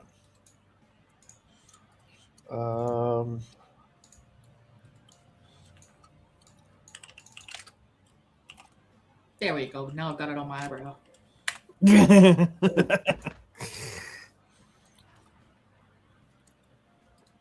Okay. Anger. Yeah, here's the gotcha. Fuck. I closed the thing again. Right. Amazing. Makes you truly feel like Gamba. So yeah, you pull up this like little game board thing. Let me show you how it works. And then do a 10 pull. It's called Scarborough Fair, which we will just. Shut up! I don't want to listen to you. Thank you. So anyway, basically, yeah. So you do a 10 pull, and then basically you'll roll the dice, 10 times in a 10 pool, and it's a 6-sided dice. So whatever you roll, that's what you land on. That's the item you get, and then the items are random in the boxes. I kind of like that. It's pretty cool. Underboss of the underboss. Yeah. So, which he's not showing it. There's like these little special avenue things. Yeah, these little like, gold, like little shortcut avenues. And yeah, stuff? well, yeah. So they do. They'll have the S grade characters and stuff. Gotcha. So, and then when you grab a character, of course, it does a whole little animation, cutscene and shit, introducing the character. It's a neat system. It's the exact same as every other gacha system. It has a little bit different flair to it, which I do like the aesthetic to it. The game itself is beautiful. Honestly, it really is. Does it have a decent story? Yeah. Best I can tell, I mean, he was smashing hard through it, so. But I was definitely, yeah. Well, have you tried it yet, Nightingale? Huh? Have you done it yet? No. The parts that are voiced, I try to pay attention to, but the parts that are just text, I kind of pay. But they're all side quest shit anyway. It doesn't really matter. Like there was a time where I found a puppy, and then I had to help the puppy was a prima donna, so I had to try to take him to a photo shoot for a modeling agency. But then he was sad because he had to be there with his friends, but him and his friends had broken up. Oh. And then you go through this whole thing, and you try to reunite all the friends. And it turns out they're Cerberus, and it was a 3-headed dog at the beginning, and then they form back together. Okay, then. Yeah, no, that's a valid reason to be sad. My twins are mad at me. Yeah. So that was a thing that happened. Yeah, and that's some of the side quests. There's one where I started baking a cake or some shit. I don't know. There's a cool little mini game where you basically, once you get into the game, you start investing in property. So you got like a coffee shop system that generates income over time. It's kind of cool. You can buy apartments, and then you can invite your companions to live with you in your apartments, and then they wear scantily clad outfits while they live in with you in their apartments. Nice. The apartments also serve another thing where it's like your home base, and you activate different when you beat these bosses, it basically unlocks a thing you can unlock in your home base, which gives you like bonus crit damage or this or that when they're activated in home base. So cool stuff like that. There's like 3 car dealerships you can go and you can buy fucking cool cars or whatever. Some of them are stupid expensive. We start out with a fucking jalopy piece of shit thing. Yeah, so there's a bunch of stuff to do. Like I said, there's a lot of like interior places. You can walk into like a candy shop. You can walk into a convenience store, and there's several of them throughout the map. Lots of cool like one dungeon area is on the edge of a rooftop hotel with an infinity pool around it. Ooh. Some like really cool visual stuff. The nighttime, night and day cycle are really nice. There's some really nice skybox and views, and there's rainy and snowy weather in the game. So yeah, as far as like aesthetically looking, like it's very cool. Fully voice acted, which is also very cool. It's the same grindy gacha, but it doesn't. It limits me enough in the exploration. Combat is, if you're searching for it, it's still kind of fucking few and far between. So there's just a lot of things to do in the game, and a lot of them that I don't want to do. Basically, is what it comes down to. Valid. I don't think I'm going to continue playing it much. Like I may log into it every now and then for a little while because I did spend $10 on the little battle pass thing, but yeah, I think a game that both of you should play is Gecko Gods. No, why not? I actually did watch her play it. It didn't look bad, but you can draw a penis in the sand. I mean, I can do that in Battlefield. But you're a gecko. I can do that in real life. I'm not near enough to the sand. Well, technically I am. Yeah. Technically I am. So. And yes, it's just me shouting out my own little channel because you have to see me draw a penis in the sand, right? Yep, I saw it. Dick in the box, no, dick in the sand. Yes. So. I hear my own giggling, Jesus Christ. Okay. So NTE came out first, but I still really want to play Ananta. That's the one I want to play. That's the one where you can basically That's still working on coming out, right? Yeah, it's still not been announced yet. Oh, I thought it was supposed to come out like at the beginning of the year. Yeah, well, I mean, they did trailers and stuff, but like it's still whatever work in progress or whatever it is. But the web slinging, like motion around town, where you can. I think the movement's going to be way better than just driving a car around town. Oh yeah. Because like if I want to play a GTA clone, then I'll just play GTA at that point. Really, you know what I mean? Like Valid. anime GTA. Yeah. So we'll see. I don't know. It's fine. It's not a bad game. If you like that kind of stuff, it's great. If not, it's just not for me. Understandable. I think it also has the same kind of really shitty multiplayer stuff that Genshin had, where I can join up in your world, but I can't do fuck all in your world. I can't gather anything. I can't. I can fight. I can help you fight monsters in there, but that's it. I can't do anything else. Ooh. I never really got that far into Genshin. I think I made it to where my friends could join me, but I got pissed off at having to be level 16 to be able to do multiplayer. Well, there was that, which you don't have to be that far into this game to do it, but at the same time, it's like you just can't do much. Like I can go and help you fight a monster, but then I can't. I can't go in do this dungeon thing. I can't go in and get this thing or whatever because it's multiplayer only.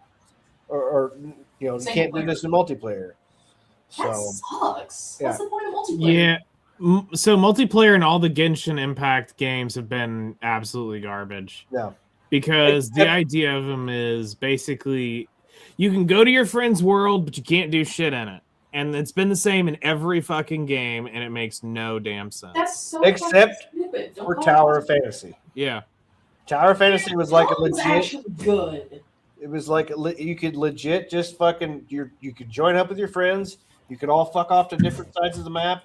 You could come in and do like it had joint puzzles to do. Like you had to have two people standing on platforms in different spots or whatever. To unlock back before they deleted my account and everybody else's account though. But did they delete? I got mine. I had mine. They did a refresh of all the servers, and I was not able to go and get my account that I had when I first started when the game first came out. It just doesn't exist anymore. I had it bound to my Google account, and they're like, "Oh yeah, no, that one's gone." I'm like, "Why?" I got mine back, but I had spent $100 plus. I'm free to play. They didn't give a damn if I got my account. I was banner pulling hard. I was trying to get some fucking 5-star banners. And shit. I mean, I got a lot of 5-star banners because I got gotcha luck, but I didn't put no money on it. So they're like, "Yeah, I mean, you didn't lose much, right?" And I'm like, "Fuck you." Yeah. Yep. Well, I got that. Well, they added a lot to the game, but it got weird. I went back and played it again. That was when WoW first came out, right? I played it. I was like, this plays a lot like Tower of Fantasy. I can just go play Tower of Fantasy because I've already got 80 plus hours in there. Yeah, I already got 80 plus hours and then spent hundreds of dollars in the game, or like over $100 in the game. I was like, yeah, I might as well go play that one. Except it was no fun with nobody there, and I actually hit a wall. Like I couldn't even progress. I don't even know. Oh, wow. I didn't know what I was supposed to do. Locked it behind story, I guess, maybe. Yeah, I was locked behind something and I tried to get to it, and like it says you're not high enough level or something. I can't remember. Anyway, I just gave up, stopped playing. Valid. But yeah, we'll see. So Ananta, I do want to try, and then that Silver Palace game, I also want to yes, horse drifting. So, but there's several good looking characters in NTE. as far as that goes. Is MTE free or? Yeah, it's free. Yeah. And I got Hot Angel Mommy S rank. So she's great. But everything's fucking things that are free. Everything's locked. You know what I mean? Like I can only level my weapons up so far, and then I have to do more story and then level my weapons up again. Do more story. Yeah. But then I have to wait because I can only level up my weapons when I have enough character shit to get the fucking parts that I need for it's gotcha loop grinding bullshit. And it just makes me want to beat my head against the wall. I'm like, I just want to play the fucking game. I don't want to have to fucking do all this math. You know what I mean? Valid. Yeah. That's the problem with those kind of games. I enjoy them. I like the look of them. I can never beat them. I can never get into them that far. Okay. It'd be so bad if you were allowed to focus on just one character, and that character you level it up, and it's a good one. But then it's like, oh well, now the new meta is this character, and I'm like, I don't give a fuck. Yeah. Yeah, and well, like I 2-starred the banner already. Then I 2-starred another S-class character, which the stars don't. They don't really do anything. Well, they do. So so the way it works in those is it gives you there's 6 bonus skills when you rank up their 6 stars, right, or whatever. Yeah. But you get to pick which first skill, and then all 6 skills are able to be picked. Mm-hmm. Okay. So you can pick in order which skills you want to unlock. And then, you probably get bonus damage or whatever the fuck, I'm sure. I didn't pay much attention to it. Anyway. But it's not enough to actually make it noticeable. Yeah, and it paints a pretty picture when you start unlocking their stars, whatever. Yeah. All right. We got some Twitch news real quick. Ooh, what has Gooner Dan Clancy done now? Well, he's going to start banning viewbotters again. Oh, sure you will. Second or third time this year he's done it. We totally believe you this time. Mm-hmm. Yeah. A note on our work to combat viewbotting from CEO Dan Clancy. There's been a lot of discussion recently about viewbotting on Twitch, and I wanted to share an update on our enforcement efforts. Viewbotting is bad, okay? Okay. For our business, we don't benefit from it, and we believe it harms our creative ecosystem. However, effectively, combating viewbotting is challenging as we deploy updates in our real-time detection algorithms. Viewbotting companies quickly respond with updates to avoid detection. Also, our detection systems must be precise in ensuring that legitimate viewers are appropriately counted. And Hassan loses a bunch of viewers when we fucking start deleting them. And as soon as we do that, he has a fit, and God forbid he has to find someone else to goon to.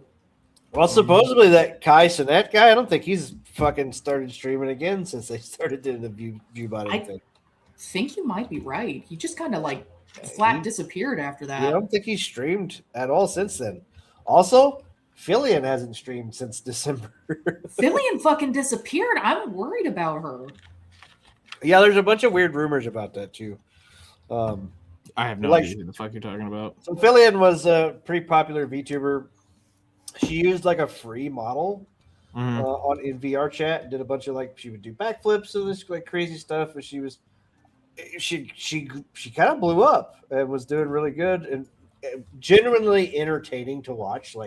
Oh yeah, no, she was great. Girl, completely fucking unhinged. Yeah, but she was generally entertaining to watch. Well, in December she did this sign off stream. She's like, I'm gonna go. We'll see you guys, and then its stream cut out, and then as of last week, all of her shit disappeared. Her X has been deleted. Her YouTube, all the videos have been delisted. All the profiles, pictures, bios, all that shit has all been deleted. Her Twitch, 3 million subs on YouTube, gone. Well, the channel's still there, but none of the videos are there. There's no bio. There's no pictures or anything there. The channel's still there. Same with her X. It's all just blanked out now. And this all happened. And then somebody showed a picture of her YouTube one, or maybe it was her Twitch one, but like it was her I think it's face. Twitch. It was her face in a little circle, Mhm. and like every month it was getting darker. It was the same picture, but it kept getting darker every month. So some people are saying like maybe she's rebranding. There's a bunch of like rumors about it right now. It's kind of weird, but yeah. I just hope she's okay. Yeah, it's a weird thing, but like there's been a lot of, and I don't, maybe they're in on it too. I don't know, but there a lot of the people are like, oh yeah, I messaged her on Discord and she won't message me back or whatever like this. I don't know. I'm worried about her, but they all saying the same thing, which kind of makes me think that maybe she's like, yeah, just tell them I'm not messaging you back or whatever. You know, I don't know. We'll see what happens. Wherever you are, Phillian, please be taking care of yourself, Snacky. There's another rumor that she's pregnant. Oh my God, baby Philly! So yeah, I don't know. We'll see. Okay. Yeah, so ViewBotters. Excuse me. I'm sorry. The Dr. Pepper hit me right there. ViewBotters. The cap will be based on historical data regarding the creator's non-viewbotted traffic. Repeated violations will result in longer penalties. You guys just ban people randomly anyway. Like they, somebody says something that somebody didn't like, and then they whine about it, and you ban them. Exactly. I really find it hard to trust anything that Dan Clancy says because it's just a fucking lie half the time. Oh yeah, we definitely go through and make sure that no one's doing anything sussy. Really? Tectone, nothing will happen. Your platform is dying. You sell your fake numbers to investors and sponsors. Just shut the fuck up. Yeah. Thank you, Techie. Right. I can't help it. I still like watching Tectone. I watch him often. Oh yeah, I watch him. Yeah, I watch him quite a bit too. Yeah, so there's a bunch of these idiots. Yeah. Here's extra Emily. Oh yeah, that you was. bought AI. Oh no, she's not gonna have enough people. She's not even banned. Ouch. Yeah. So yeah, ViewBot. They're gonna crack down on the ViewBotting, guys. Look at there, just cracking it down. Wow. All right, more AI stuff. Sorry, I wanted to jump in on that. So we'll know what happens when I get banned. We talked about NTE. So here is Asmongold talking about it. Okay, actually, let's. Do we have the Iron Mouse story? I posted it. I thought. Did I? Oh, the whole she wasn't informed and all that shit. To which I honestly sit there and go, really? Yeah. Basically, okay. So, yeah. So it's pirate. Yeah. Okay. Okay. Pirate Nation. Neverness to Everness faces backlash from streamers, voice actors, and players for using generative AI in it. NTE has released a gacha game made in China by Perfect World Studio. The game features open world GTA-like gameplay. Twitch streamer Iron Mouse dropped her sponsorship of NTE due to generative AI usage. Okay, so here's the generative AI stuff they're talking about. It's this billboard here. Apparently, there's a motion billboard that's also in the game. Let's see. Is there an actual next? No. Why are these? No, it was just that one. Yeah. So basically, so it looks like they use like a copy of the same image, maybe. Oh my god! Right. What are we going to do? Image to image, yeah. Yeah. Okay. So voice actor Maggie Elise, them announced that they would not continue working on the game if Gen AI usage is not addressed. I think she was also in another, like she was in another fucking thing. I don't know, what does she voice, I wonder. Maggie Elise.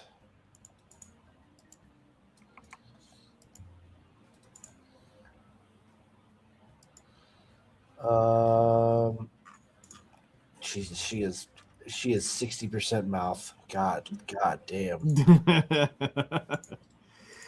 To no one's fucking surprise. Fucking jump scare. Oh my god! It's a horse. She's fucking 60% mouth, like I said. Damn. Why the long face, man? It's the only kind I have. Right. All right, I was trying to see what she voiced in the game. I mean, yeah, she got a tiny part. I don't know. I'm trying to see. NTE. It's not even in her fucking. It's not even in her IMDb now. She already took it out. She's like, I won't support this. It's like, okay, good job removing what little there is of your portfolio. Whatever. These stupid people. Anyway, all right. So, yeah, so all this happened. Iron Mouse dropped her sponsorship. Players found the AI usage in some of the cutscenes and background images. And it's just it's not main assets. It's just like background stuff or whatever. And I get it. Some people can be mad. Also, who gives a fuck about what you think? Really, I mean, really, who gives a fuck?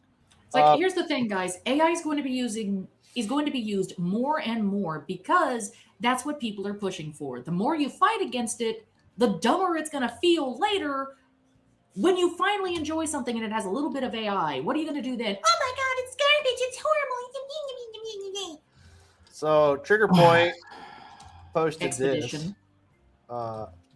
this, which I thought was funny. So Iron Mouse dropped the sponsorship because there's AI, right? Also, Iron Mouse is in the new Honkai Gacha game confirmed. I'm in the game. Look, she's showing herself off in the game. See, she's in the game.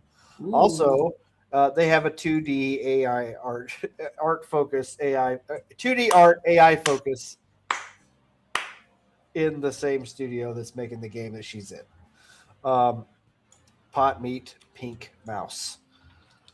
AI job openings at MiHoYo. So proud to be in the game. It's gonna be. So is she gonna fucking back out? Is she gonna pull her fucking support from the game? She can't legally do it she's probably under a contract. So there's that. It's just like, it's just they want to shoot themselves in the foot, and I don't know, man. I don't get it. I still love it. Like, AI artists learned all their art they stole it from the internet or whatever. It's like, I don't know, man. I mean, here's the thing. This. Okay. Rant incoming. Go ahead, because I've had one building too. Well, I also got Asmon ranting as well, so. Well, I've watched Asmon. Asmon basically is just pointing out the logical facts in this. Right. Do we want to listen to him before we go into your rant, or?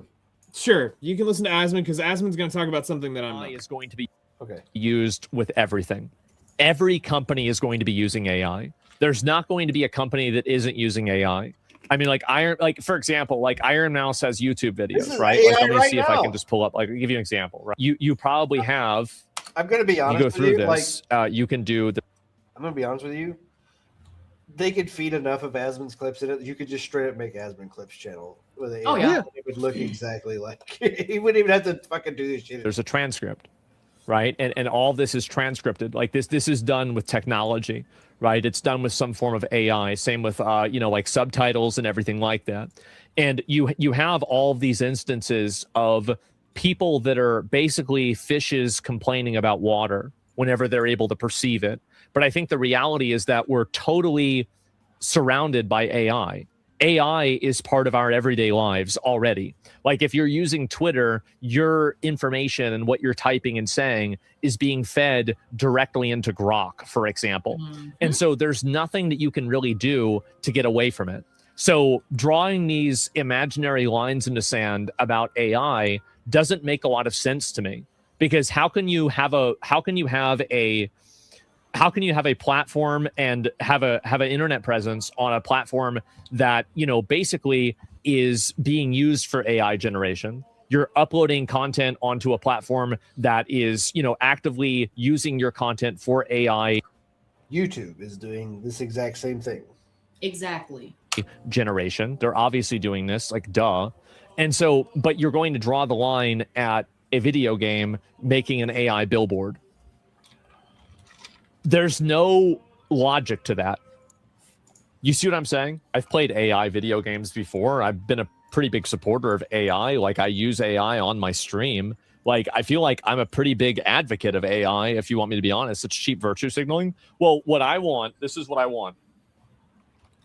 I want a list of every creator that's going to virtue signal about how bad AI is. And I want to wait 5 years. God, I want to wait 3 years. And then when Twitch integrates AI, because they're going to do it, they're going to integrate AI themselves. Haven't they already started? And then when other things integrate AI, I want to ask them, is AI good now? Do you support it? But the reality is that I think with a lot of people, they are more than willing to say that this is bad when it is of no cost to them. And I think that, again, like she is not taking a sponsorship, but I think there's a secondary reason for that they literally lied to her. Which, I mean, that's a much better reason to not take a sponsorship. You've been lied to. That's a valid reason to not take a sponsorship. But to just go, well, AI Well, here's bad. the thing. Here's the thing, though, too, because in listening to Iron Mouse's clip, she said, "Yeah, they basically told me that there was no AI in this or whatever." But like, how would a fucking manager, sales guy, going to know what's in the game? You know what I mean? He's not That's part true. of the same people who are like uploading assets and doing art or whatever and putting the game together. The sales team, those they don't know what's going on in the other part of it. That salesperson wouldn't know. No, that's valid. So, like, is it really lying? No, it's not. That person He just didn't know. Didn't know. So I think that's a bad call, honestly. Mm-hmm. And then, like I said, you're gonna be in a MiHoYo game, but MiHoYo is hiring AI artists. Yep. Yeah. It's again. I'll admit, I still cringe at the whole AI artist thing, but it's like it's gonna happen. So okay. I actually want to show a video here in a minute. We'll get through this art, but I'll show this later. And I don't call myself an AI artist, and I don't call what I make art. They're generations. And to me, it's me spinning a fucking roulette or pulling a fucking slot machine handle. I put a prompt in, I pull the fucking handle, it spits out 3 or 4 results. I like them. I don't like them. I adjust the prompt till I get something pretty close to what I want. Mm-hmm. It's basically narrowing down. There is work involved. It's not the same, for sure. It's not the same kind of work as like hand drawing something. It is definitely not. And it's not a drawing. It's a generation. Mm-hmm. And there's input to narrow it down to get what you want. Oh yeah, no, I would definitely give it that. You got to be really specific with it if you want a certain style of photo or a certain style of song. And I think, dude, it's getting so much better. Grok is great. Grok is great in a lot of ways. Is like, because I use some of the older AI stuff, and oh, I like that, but I want it a little bit different, and then it may make the photo completely different. It may change the thing you wanted it to change, but also now it's different hairstyle or different everything's all together different. Grok is change the background or I was doing photos of myself, I was trying to put an animated thing of myself. I was like, okay, well, put me in a hoodie or whatever, and it just changes. It just puts me in a hoodie. It doesn't change anything else. It just which is what you could do with Photoshop. It just does it instantly, right? Yeah. You could Photoshop a sweater onto an actual picture. It just does it almost flawlessly and instantly. So, which I think is really cool. Mm-hmm. So anyway, okay. Now go on to your rant, Nightingale. Okay. Do you want me to bring up anything? No, it's for me. I'm gonna give you this from a different perspective of AI and AI art, and it's one of the things that really grinds. I forgot my fucking little tag is AI. Yeah. It's okay. So we have a couple groups of people out there who exist. Okay, so we have the I'm for AI art group. We have the I'm for AI art, but I can't say it because I don't want to get cancel cultured. We have people that are in the middle that don't give a shit either way. It's not going to hurt them, and they're not going to go out seeking it. Then you've got the people who will say they like it, but they actually dislike it. And then you've got the people that completely dislike it and will virtue signal the shit out of it. Yeah. And what's happening is you've got all these fucktard content creators out here that are so anti-AI art, but they're talking out of their ass that they don't know what the fuck they're talking about. And this is what pisses me off over and over and over again about AI art. They talk about that it's stealing and it's all this shit, and it's like, okay, you just proved to me that you have the IQ of a 3-year-old, and you actually don't care enough to learn what the fuck you're talking about because you don't care enough, because you're just willing to be on the big train of AI big, AI bad, and not actually look into what the fuck is going on here. So here's the deal. Also, let me interject real fast. I think some of the things that AI can do are really cool. I do think it's the end of humanity. I will say that. So I think I think it can ultimately.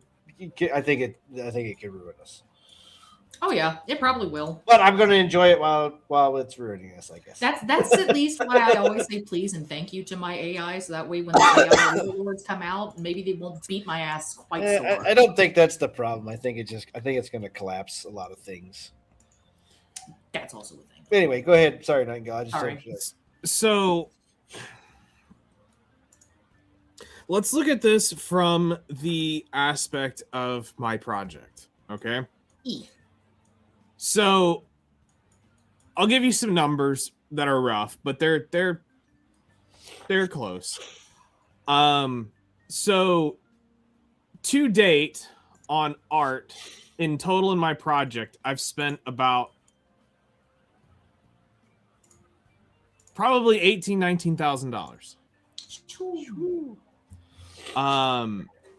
And how much do I have to show for it? A handful of stuff. And now this is, again, flushed money, trying other artists, trying to, paying higher end commissions, to paying lots of cheaper commissions, to sending the same commission out to many different people, to doing art, getting done with it and go, no, we need to make this a little bit different. Let's just redo the image. So I've done stuff from full covers to promotional art, to I was working on an animated trailer for a while, and that got ridiculously expensive. So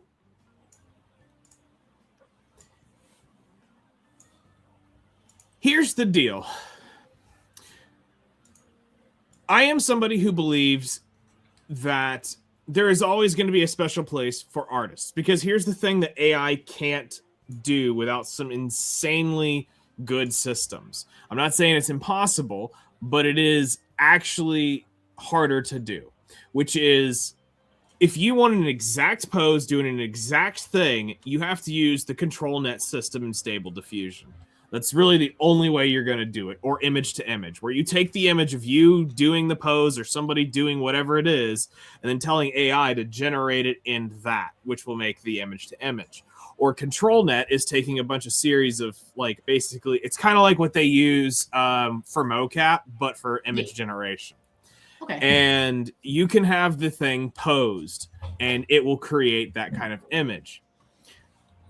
But you can do some pretty good prompting, which I've learned a lot about over the last 2 years of me really messing with it. I generate AI at least once a day. Always in Stable Diffusion. I've been messing with Grok a little bit. Grok's kind of fucking wild, and we'll talk about that in a minute. But okay, so here's where this bugs me. All right. Mm-hmm. So I hire an artist, and I'm now given I'm now given several different things. All right. So as a example, I hired I think his name's 12 Moon. He's a very popular Epic 7, Genshin, kind of just like a gacha game artist who does a bunch of art for that. Mm-hmm. He charged me $200 for one image. All right. Now, that to me was slightly on the pricier side of my budget of what I wanted to spend, but I was willing to do it because I saw the quality of his art. It would look like it was something right out of the gacha games when you're done. All right, so I did that. Now, here's what I had to do for $200. $100 of that had to be paid up front immediately to him. Mm-hmm. And then, so now I go on a 7-day timer before I ever hear from him again. So now 7 days have passed. I then, on the 8th day, I get a single sketch of my character, and he's asking, what do you think? Well, in this specific instance, I wasn't trying to do a feedback loop, so I just said, it's good, go for it. Because the whole idea was I gave them the thing, and I wanted to see how all these people worked with one-off thing. So it was supposed to be, I wanted to see their full talent without me fucking with it. Mm-hmm. So there were things wrong with it. He broke a rule right away, but I was letting him sink his ship because I gave a very detailed, thing talking to him about what we were going to do. Yeah. All right. Now he disappears for another 4 days and it comes back line arted. Okay, you cleaned up your lines. Congratulations. You've added all the extra details. Now I wait another 3 days. It is flat rendered. So it's just flat and colored in. And then I approve that. And then he full renders it out. Okay, so now I've spent like 15 days on this one fucking image. 15 days. In my pipeline, if I wanted to put 15, 18 images, you're looking at, let's see here. If we took it out on 14 days and let's say 16 images, I think would be my actual full total counting cover. That's 224 days. That's literally a fucking year of my life waiting for my book to get done when I need to turn this shit around in 100 days is my rough timeline. Okay, well, how do you speed that pipeline up? You've got to make many other things. One, you can't just take that long to do a single fucking drawing. But this guy's shuffling through, probably 20, 30 images a day. So he's working on yours maybe 5 minutes every day or just doing a little bit.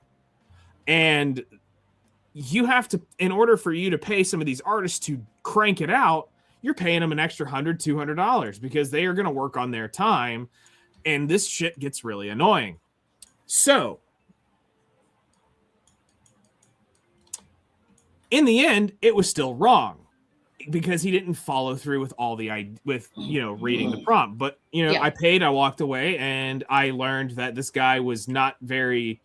I could have corrected the shit out of him, but it was plain and simple. No slutty like poses or anything like that. That's not the character, and that's exactly what he put her in.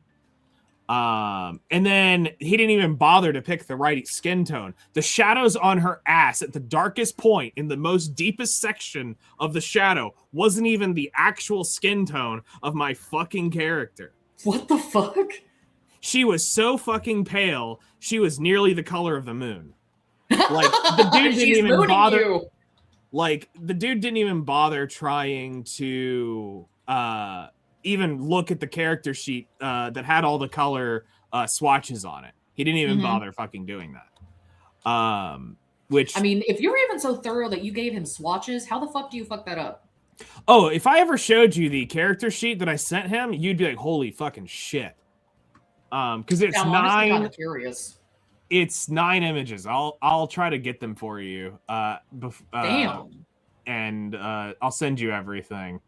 If anything, I'll give you a doodle. Certainly not anything I expect any money for, but just to see if I can do something. So what ended up happening is I ended up going on an artist search, and I spent, I think, $1,000 testing different artists over about a week, 2 weeks worth of paying for artists, and it was the same image time and time again.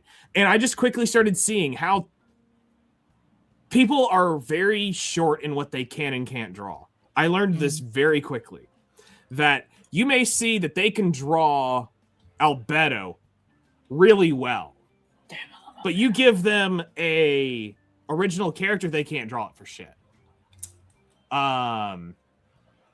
Because they're so used to copying something. Yeah. That when you tell them to put it in there and create it, there's issues. Okay, so now how does this filter into the AI thing? All right. So as one of my training exercises that I do for about an hour a day is I have to write a story, use Claude as my editor, my copy editor, which has taken quite a while to create a project that understands light novels so that it can edit it properly. But I have a whole project that can do this. And so what I do is for an hour a day, I write a brand new story that is a one shot. It's about 1,000 words to 1,500 words, and it's one scene of a story every day. And I have to create an image of the character and for the scene, and the and then I write the full scene out. Now, learning a lot about AI generation is, here's what I found out, is I could write an entire novel and do the entire artwork with AI before my lead artist on my project could finish my book alone. So meaning I could do the entire thing before he's done, and he's not even halfway done. And I could get cover all images in the book. I could get it edited and out the door, meaning my workflow got increased by 15x of what he's doing. Yeah. And how much did I spend? Well, let's see here. I have a 5090 graphics card. I can render with my custom-made illustrious model. I can render an image in about 45 seconds. I can now generate in 15 seconds a batch of images if I want to do batch mode. I normally just send them one shot because the model's pretty damn good. So it'll do pretty much whatever I want really easily. Damn. So I'll do like a couple images, flip through it, and then I'll send the full high-res image, and then I'm done. Yeah. Now, so what did I spend? Nothing. And because it's on my computer, I bought the 5090. So sure, I bought a $3,000 graphics card. But I'm doing this on my computer. And it's creating artwork that is, and I mean no disrespect to my artist. He's a fantastic artist. But we're talking about, it's generating art he could never fucking dream of doing, because this has been, I've been working on this model for a year, and what it does is it's got a very unique shading to it that is slightly 2.5D, but it is still anime looking, but it's not quite the generic shit you see on there from the basic illustrious models. This one I've been tweaking for a while, and this style looks fantastic. And for me to pay to get an artist to do that in 2-3 days, I'd be spending $500-$600. I would assume to get anybody to do that to get that kind of thing. But here's the thing, I don't need an image to look like that, but that's what I'm getting just off of doing fuck all. Now, sure, here's what I have happen. The fingers, depending on the type of pose, may be fucked up. Well, that's where doing your in painting can fix that, can fix a lot of that. When testing the model, I was doing a lot of foot fetish stuff and like hand fetish stuff to see if it would generate the hands and the feet properly. Occasionally, I'll get like 8 toes. Occasionally, I'll get 12 fingers, but that's super rare when you're testing it. But it's when it hits, it's detailed and it's like incredible looking overall. So that means if you just have a character standing there and you put them in sandals, their toes are probably going to look right. You have them holding a glass or trying to eat a pizza, their hands probably look correct. But if there's some odd poses where the way their hands are going to scrunch, yeah, sometimes it won't generate that right, and you'd have to in-paint that, which is going to be AI for a long time. It's going to be quite a while before AI can generate super dexterous parts of the hands and get it right. But you just plan around it when doing AI generation. Yeah. So let's look at this from a game developer standpoint for just a moment, and it'll kind of start making sense. You're talking about background assets that is just meant to be probably flushed through on the random. So at any point in time, you're going to say, oh, hey, here's a train station. I just want to make a quick billboard advertisement. Yeah. Okay, well, these are what these fucktards don't understand. I can, A, go pay somebody to draw this image in a week. Okay? Well, now that means my overhead. More. Well, no, most game companies will get it in a week because they're going to be paying a high enough premium they can get it drawn and colored in a week.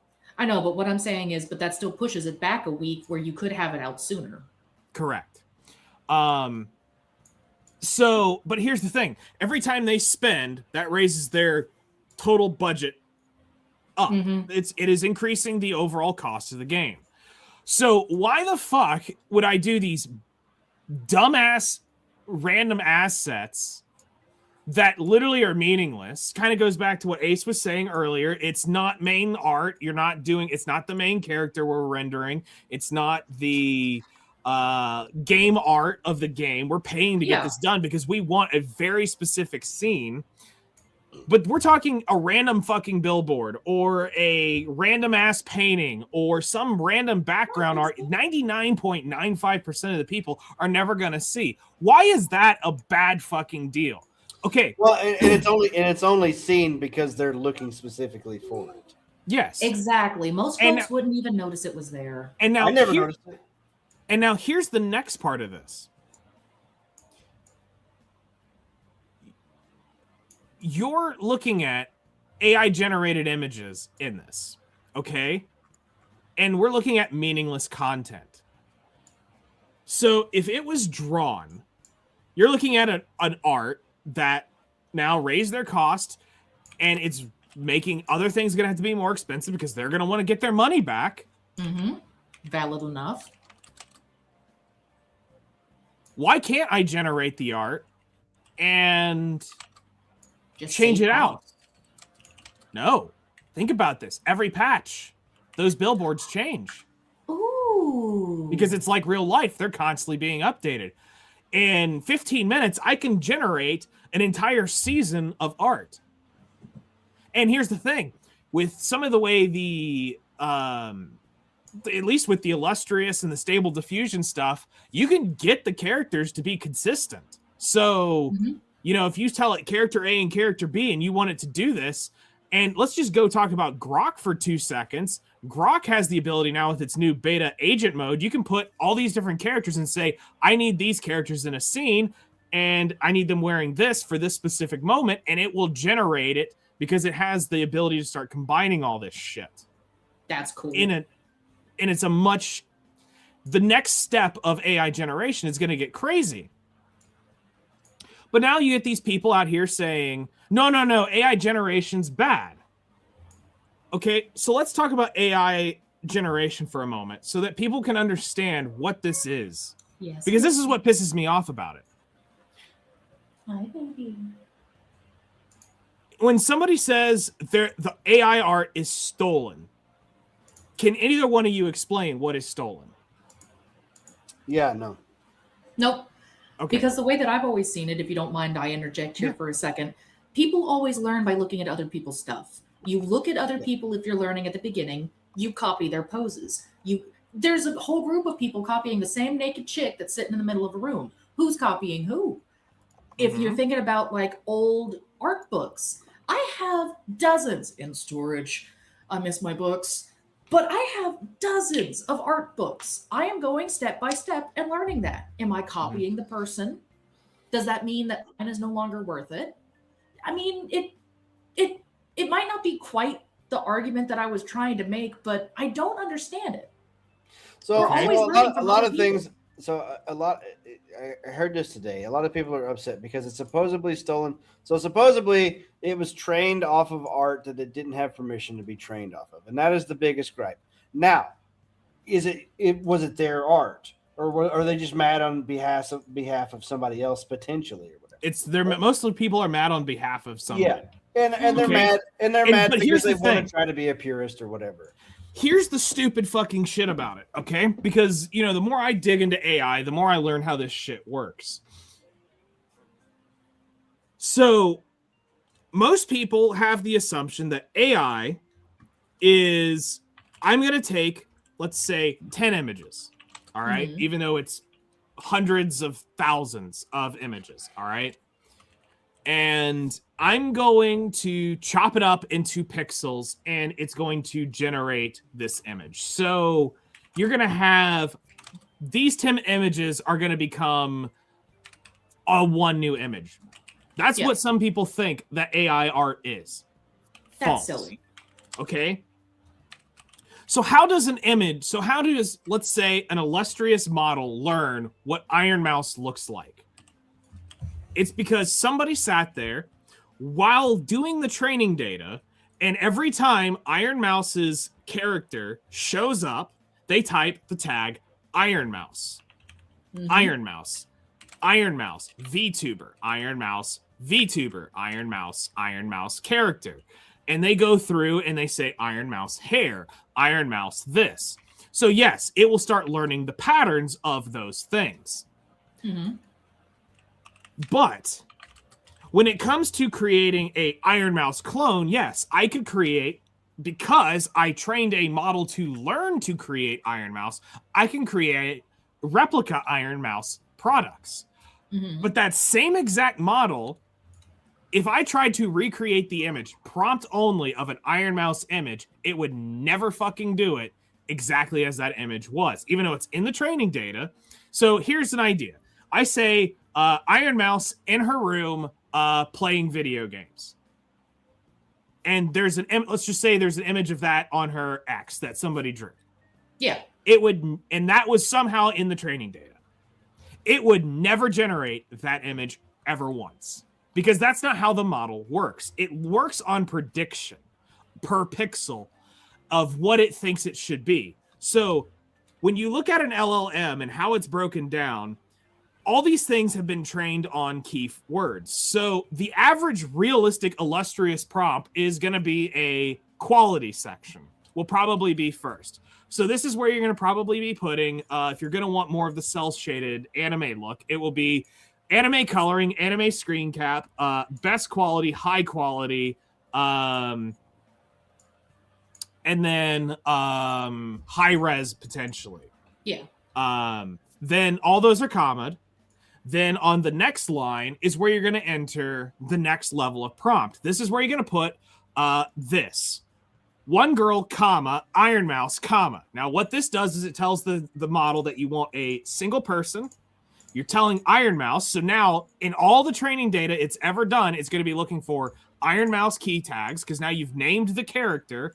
And then you're going to do the special command, which is the double slashes, or the forward slashes, and you're going to put VTuber / so that if there is anything in there, it's going to now recognize Iron Mouse VTuber, comma. Now you're going to put in, what are you looking for? Well, she's got twin tails or pigtails, whatever you want to call it. Let's say pink hair, fair skin, petite body, flat chested, or whatever chest you could. If you wanted to have giga tits, you could put in gigantic tits on her, gigantic breasts, and it would make her with absolute ungodly The melons. dankadonkers. Yes, so you could do that. You could put it in with whatever color her eyes are, and then you say something like high quality hands, high quality hands, perfect hands, comma. Okay, now what is she wearing? Well, we want to put her in a black dress, comma, Lolita dress, comma, Gothic outfit, comma, gray stockings, comma, black shoes, comma, black polished shoes, comma, loafers, comma.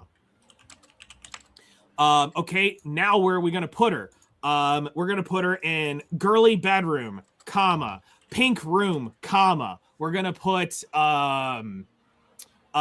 bed in background, comma, stuffed animals on bed, comma. We're gonna put we want this to be a daylight scene, so we're gonna put afternoon, comma, daytime, comma. All right, well now we're gonna do a couple last things, which is gonna be the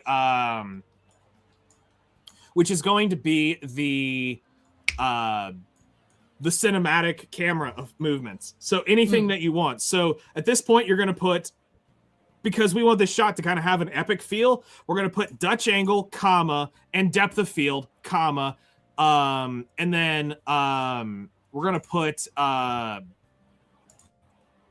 rays, comma. So now what this is going to do when you hit generate is it's going to now take all this information through prediction because of what I have said, and it's going to start doing it. Now, why does it generate Iron Mouse so well? Because of all the training data the model was fed of Iron Mouse. Yeah. All right. So now it's because it knows what she looks like because it was heavily trained on it. Mm-hmm. Now you can create Laura's, which is a special type of micro model to really dial it in if you wanted, but the models will generate, let's just say it generates this pretty well. But now you've created, and this has been proven in court now, you have created an image that that had never existed. That is now your art. You own this. And this is what pisses them off, is because now this art is yours. You created something because this prompt is your artistic vision of the image. Mm-hmm. Yeah. And now I have created a fan art of Iron Mouse wearing a black Gothic Lolita outfit in her bedroom with stuffed animals. And it looks believable. Yeah. Okay? But now, here's the thing that they don't understand. I didn't steal any art. Yep. It didn't take her image and make that new image. It took, because it knew what she looked like through training data, and it knew about how her pigtails were, and it made this system. Okay, so now you want to create a unique character. We want to create Nemo. All right, so I'm just gonna basically, looking at her. Here's how you would do this. You would put one girl. You would put one girl, Nemo Mimi. Then you would do blonde hair with a Hago. Halo Ahego. Well, it would probably only understand a Hago. I don't know if it would understand unless it was trained on Halo, a Hago. You would have to test it, but you would put Halo a Hago and see if it takes it. And if it doesn't, then you would just change it to a Hago, and it would just be the little up curly thing. Then you would say blonde hair, red eyes, elf ears. Then you would do bee outfit, fuzzy fur collar. Then you would do the body prompt. Do you want her to have, medium breasts, slender body, petite body, however you want it. You would say long skirt, yellow dress, yellow shirt, accents, black stockings, black boots. And you would hit generate, and it would start, you'd probably even want to say bee wings on there. And that's how you would generate it. Now, does it know who Nemo Mimi is? No. What that actually does is by tagging a name in the generation, it says, oh, this is a named character. So every time I see this, I need to attempt to generate this same character. It's a preceding function that allows it to try to generate the same character more consistently every time. And this will create a unique character based off of what I just told it. Now, if I slightly weight it more, so now I say, instead of elf ears, I say long elf ears. Okay, the ears get longer. But what if I want let's say we want to put the blood elf ears on you, the really long World of Warcraft ones. You would say long elf ears, and then you'd put 1.5, and it would now try to make them longer. Well, maybe that's not it. And maybe you push it a little bit harder. Maybe you put parentheses around it to multiply that whole thing. There's a lot more to this that they don't understand. These people are not stealing art. It's generating a completely brand new image off of prediction, off of what I wrote in this shit.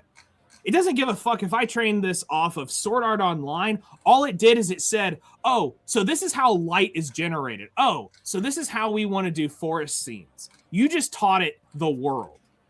It has no idea that this image is actually from Sword Art Online, or this image is from Artist A's repertoire, or VTuber B. They don't know who the fuck any of that is. It just said, oh, so when I was trained about lighting, and I said cinematic lighting, I want to make sure that I have that orange teal look every time it says cinematic lighting.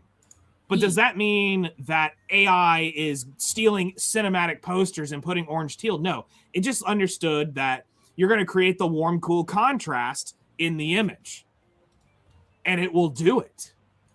Now, let's take this back to my project for a minute.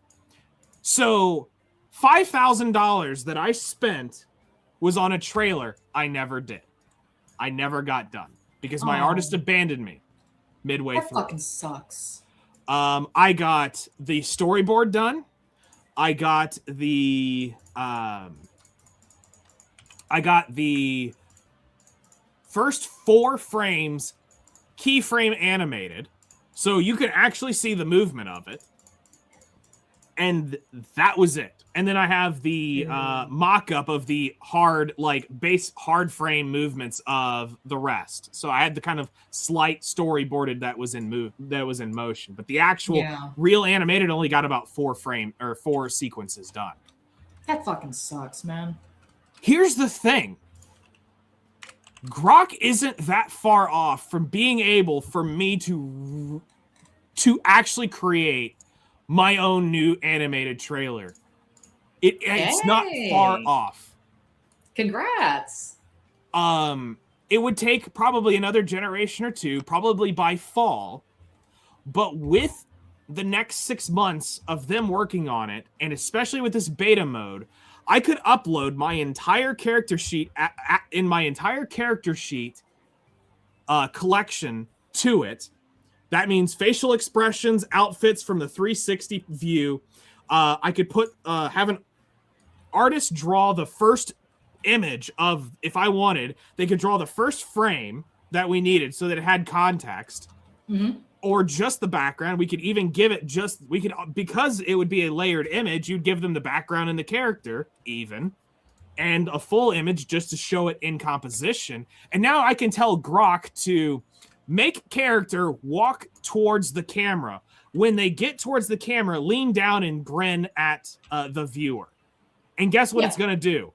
It's going to it is going to do it better than an animation artist. And here's the thing. It's going to cost me $30 a fucking month to use Grok, where I was going to have to pay $10,000 to $15,000 to get a 1-minute trailer.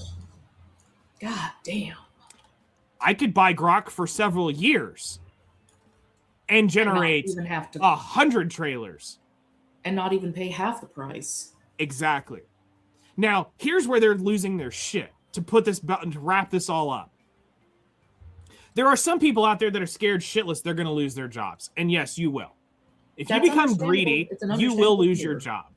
It is going to allow people like me who can't afford to pay another $10,000 to attempt to do another trailer to actually put something out that looks semi-professional. Did I pay for all the other artwork? Absolutely. It's still my artwork. It's still my character. It's still my IP. I created the idea, but now AI helped stand in and did the mechanical work of animating it alive.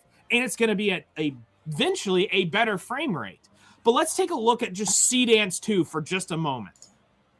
We've seen some shit over the last several weeks of Sea Dance 2. We brought it up here. If Sea Dance 2 and Grok can get up to a level where you can get that level of detail, I could literally create the anime of it if I wanted off AI. It wouldn't be perfect, but it would be pretty damn convincing at this point. And then I could if I just wanted the actual mouth flap sips thing, if you can get it to where it syncs mouth flaps good enough, then you get the AI to generate the voice. Go pay voice actresses and voice actors to come voice it over. You add in new music over it. If you want to dub it, you're just using it for the video at that point to create the actual animation. What these people don't understand is they're beating a dead horse and virtue signaling because it's the cool thing to do. You want to be anti-AI because my artist would never allow that. You know, who the fuck cares? Yeah, nobody cares. And it's allowing you to do stuff that is and giving you the ability to do something. Like, Ace is a person who has infinite ideas. The man is literally a fucking LLM of ideas. He generates this shit. All of a sudden he's got this crazy ass idea about this thing, and he wants to make this school, and then these characters. And literally, if he could just focus his ADHD down for 5 fucking minutes in an LLM, he could literally create an entire series, character artwork, and the storyboard, and probably even a synapse through Claude and Stable Diffusion and then Grok could make the damn trailer. Yeah. And he could create half of these ideas and put them, together. But because he would be able to do it much faster than him sitting down, writing the synapse himself, then going out and finding artists who will now create the style he wants. Because here's the cool thing about AI that it can do. If I say Dragon Ball Z style, guess what? Because there's a bazillion fucking images of Dragon Ball Z out there, it will do it in Dragon Ball Z. If you want it to be in Naruto style, it will do that. Because of all these people who have done art in that style, it can figure out, Dragon Ball Z always has this specific style. Sailor Moon is always done in this. Chainsaw Adventure always got them fucking lines on their faces. Yes. And it's I'll admit, artist, I can't draw those. A lot of folks are like, oh yeah, I want you to do the art of, say, like Ace. I had someone who wanted to commission me to do an Ace tattoo. I can't draw that style. Not in the way that they want. I can't draw it exactly like Oda-san because I'm not Oda-san. Yeah. And the people who practice it normally can't draw too many other styles. Exactly.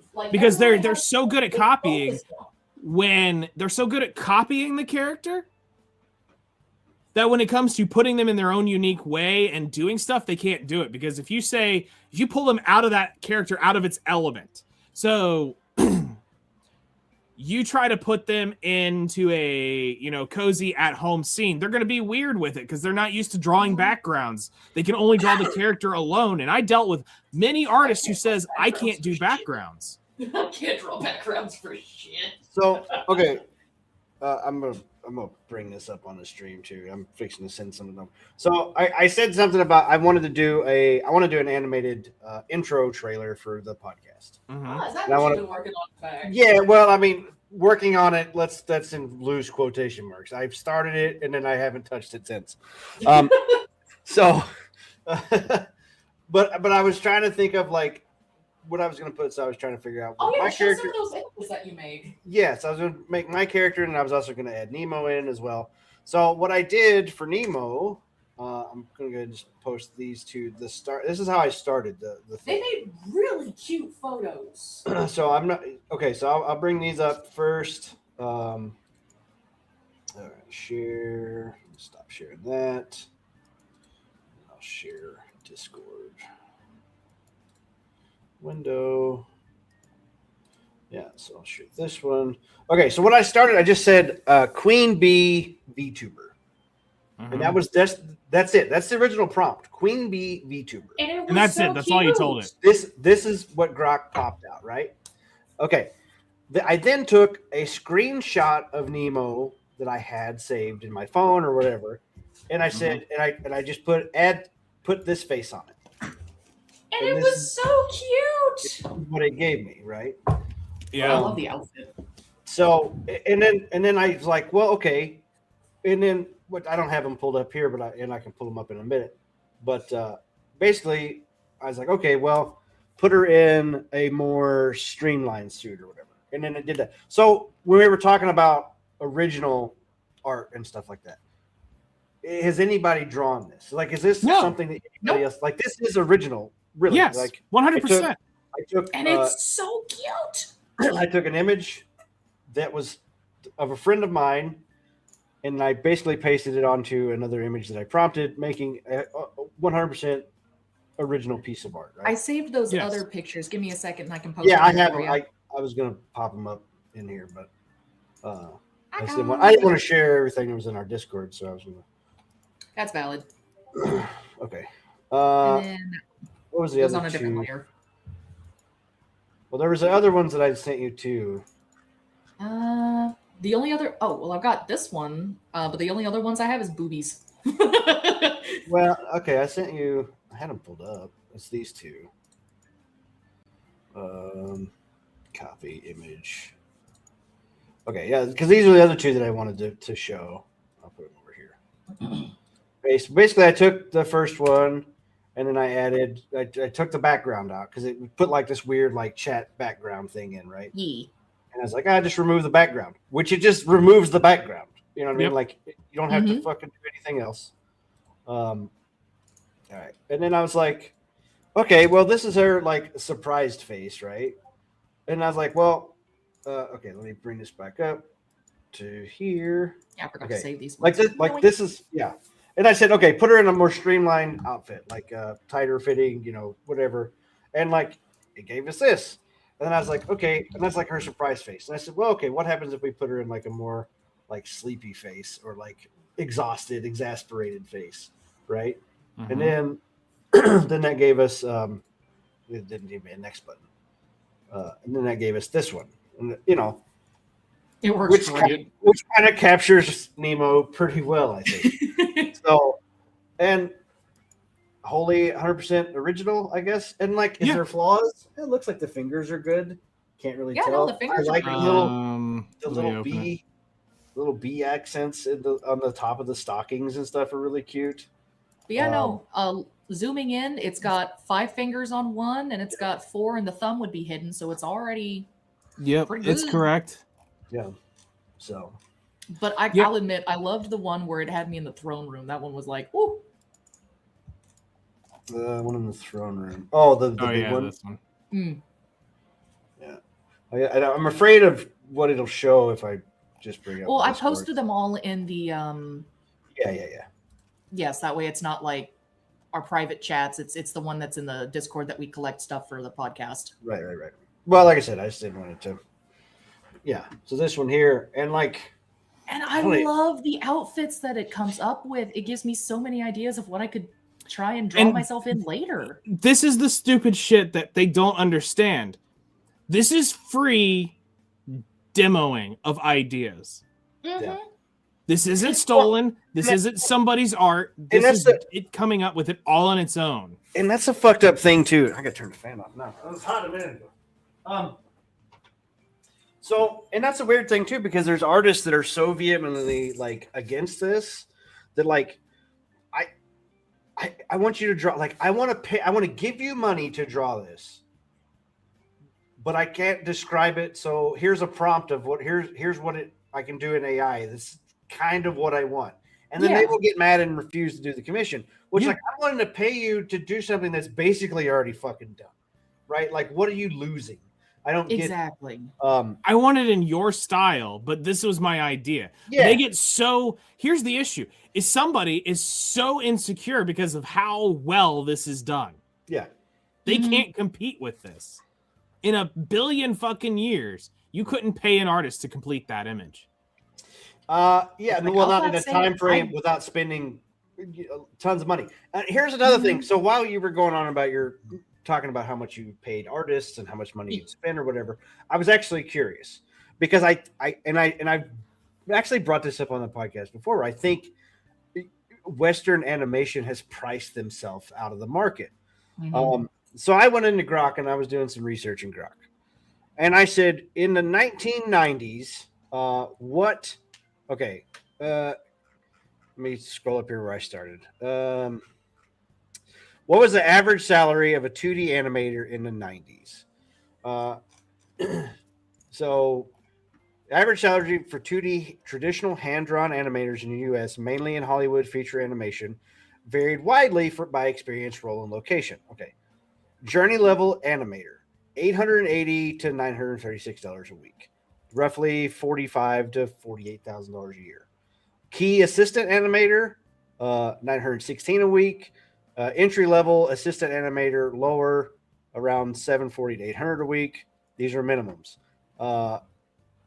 So annual equivalent at scale, roughly 40 to 55,000 for a mid-level 2D animator, and that's like an average salary, right? Like that's what that was a good living at the time.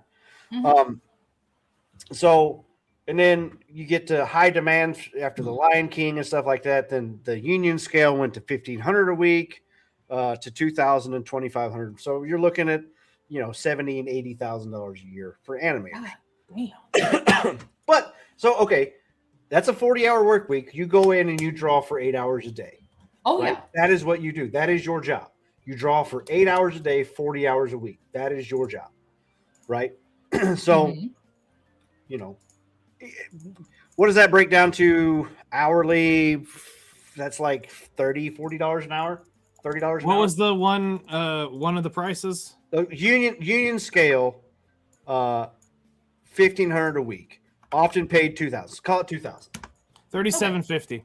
$37.50 an hour. God damn. That's impressive. That's a 40-hour week, no overtime. That's just a 40-hour week, 8 hours a day. That's what you draw. $37.50 an hour. Okay. Now think about what these artists are trying to charge now, and how many hours they put into their stuff. So what are you looking at per hour for like an independent artist on the internet? So roughly, from what I understand, is the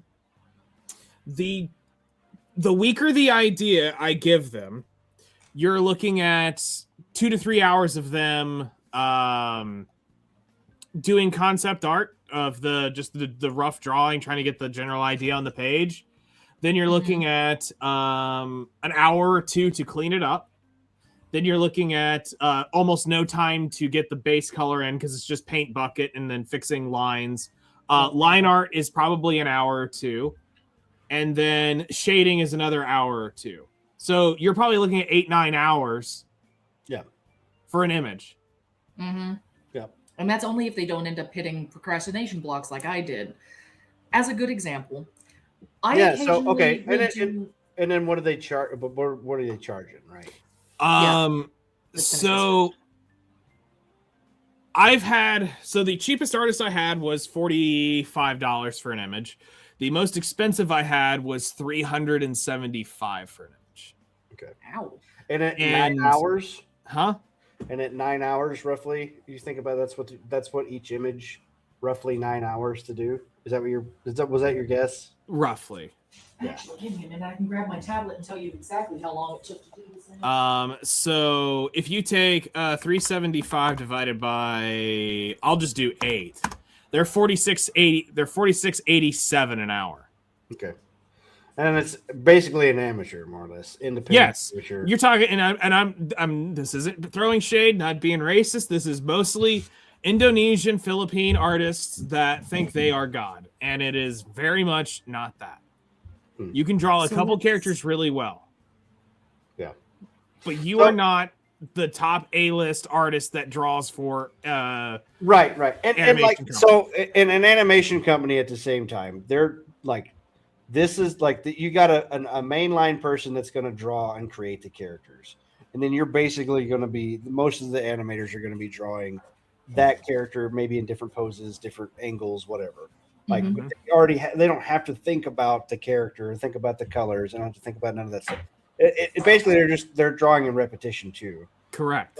But that's where I was getting at with this. So I was actually curious about this, right? Because I was like, how much did an episode? Because animation is so expensive, right? Mm-hmm. I said, how much does an episode of Batman the Animated Series cost? Well, the first thing I get, and it references a fucking Reddit article, which I don't like. It gives me an episode of Batman Animated Series was between 300,000 and 500,000 an episode. And I was like, in the 90s, that seems steep. And it does, because that's kind of what I think it costs roughly in today's thing. Right. Mm-hmm. So I said, I asked how many people worked on a single episode of Batman Animated Series. And he gives me, there's overseas. It was still sent, there's stuff still sent overseas in the 90s. Mm-hmm. And then I said, well, okay, compile that. Give me a rough estimate of combined weekly payroll for artists for one episode. For artists, for one episode, total overseas and Western, $15,000 to $35,000 a week per episode. God damn. They do roughly, best estimate I could see, 0.75% of an episode a week, right? So you're looking at, on the high end, $40,000 per episode in art. Mm-hmm. It's actually drawn and colored on the page in art. That is what the animation costs. Mm-hmm. Now, premium 19, so this is the context and overall episode cost. Premium 1990s Western TV animation like Batman animated series likely cost $300,000 to $800,000 per episode. I don't think it did. I think that's a bullshit. I don't know where that number came from. But like they do add in, the music and which is, there's a fucking score people that normally do the same, like the music's in-house musicians that do that stuff. They're not charging 30, 40 grand an episode, right? To do those, I mean, well, and a lot of that shit's going to be repeated too. Let's, you know what I mean? Like they're not going to have a fucking orchestra every episode doing that every time, every single episode. I don't think like an in-house band, a guy with a synth fucking thing can play a lot of that stuff. Yeah, well, I was gonna say a lot of it actually is more scored in the moment than it is repetition of certain things. Like, so sound design's got to go through and they got to Foley everything. Right. So every micro movement, every sound you hear has to be recorded and placed in. But then as far as like the actual soundtrack, there is pre-recorded scores that are going on during the thing that are just the soundtrack. Right. And then there is the guy who comes in and does the actual scoring, which is the suspense noises that rise and fall in between the music that's happening. Right. So what do you think that would cost? So Foley, I mean, is quite... Foley's normally like 2 or 3 people, right? No, it's 1 or 2. It's one person normally doing it. Right. Or two, if it's like, if it depends on what's going on in the scene. But most Foley artists is a guy in a screen in the special, they call it a Foley room, and it's just random shit all in this room, and they've got a big ass projector, and they're hitting their shit. They're patting on their body. They're bringing in shit you would never think would make noises for this stuff. Yeah. Fucking Brussels sprouts rubbing together. I mean, it's the randomest shit, and half the time it's not even the real thing, because what a lot of them say is the real thing doesn't sound cool on film.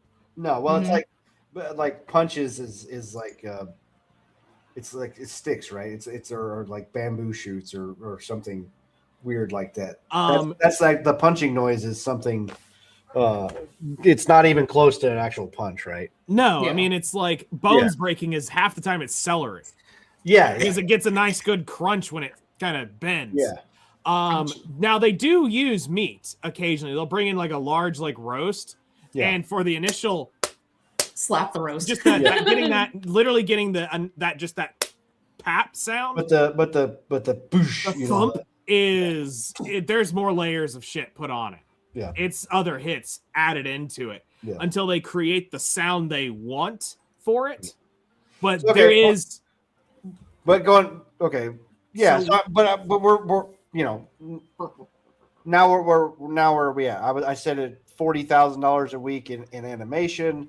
Now so you're probably spending in sound design another 40,000 maybe. No, on sound design you're probably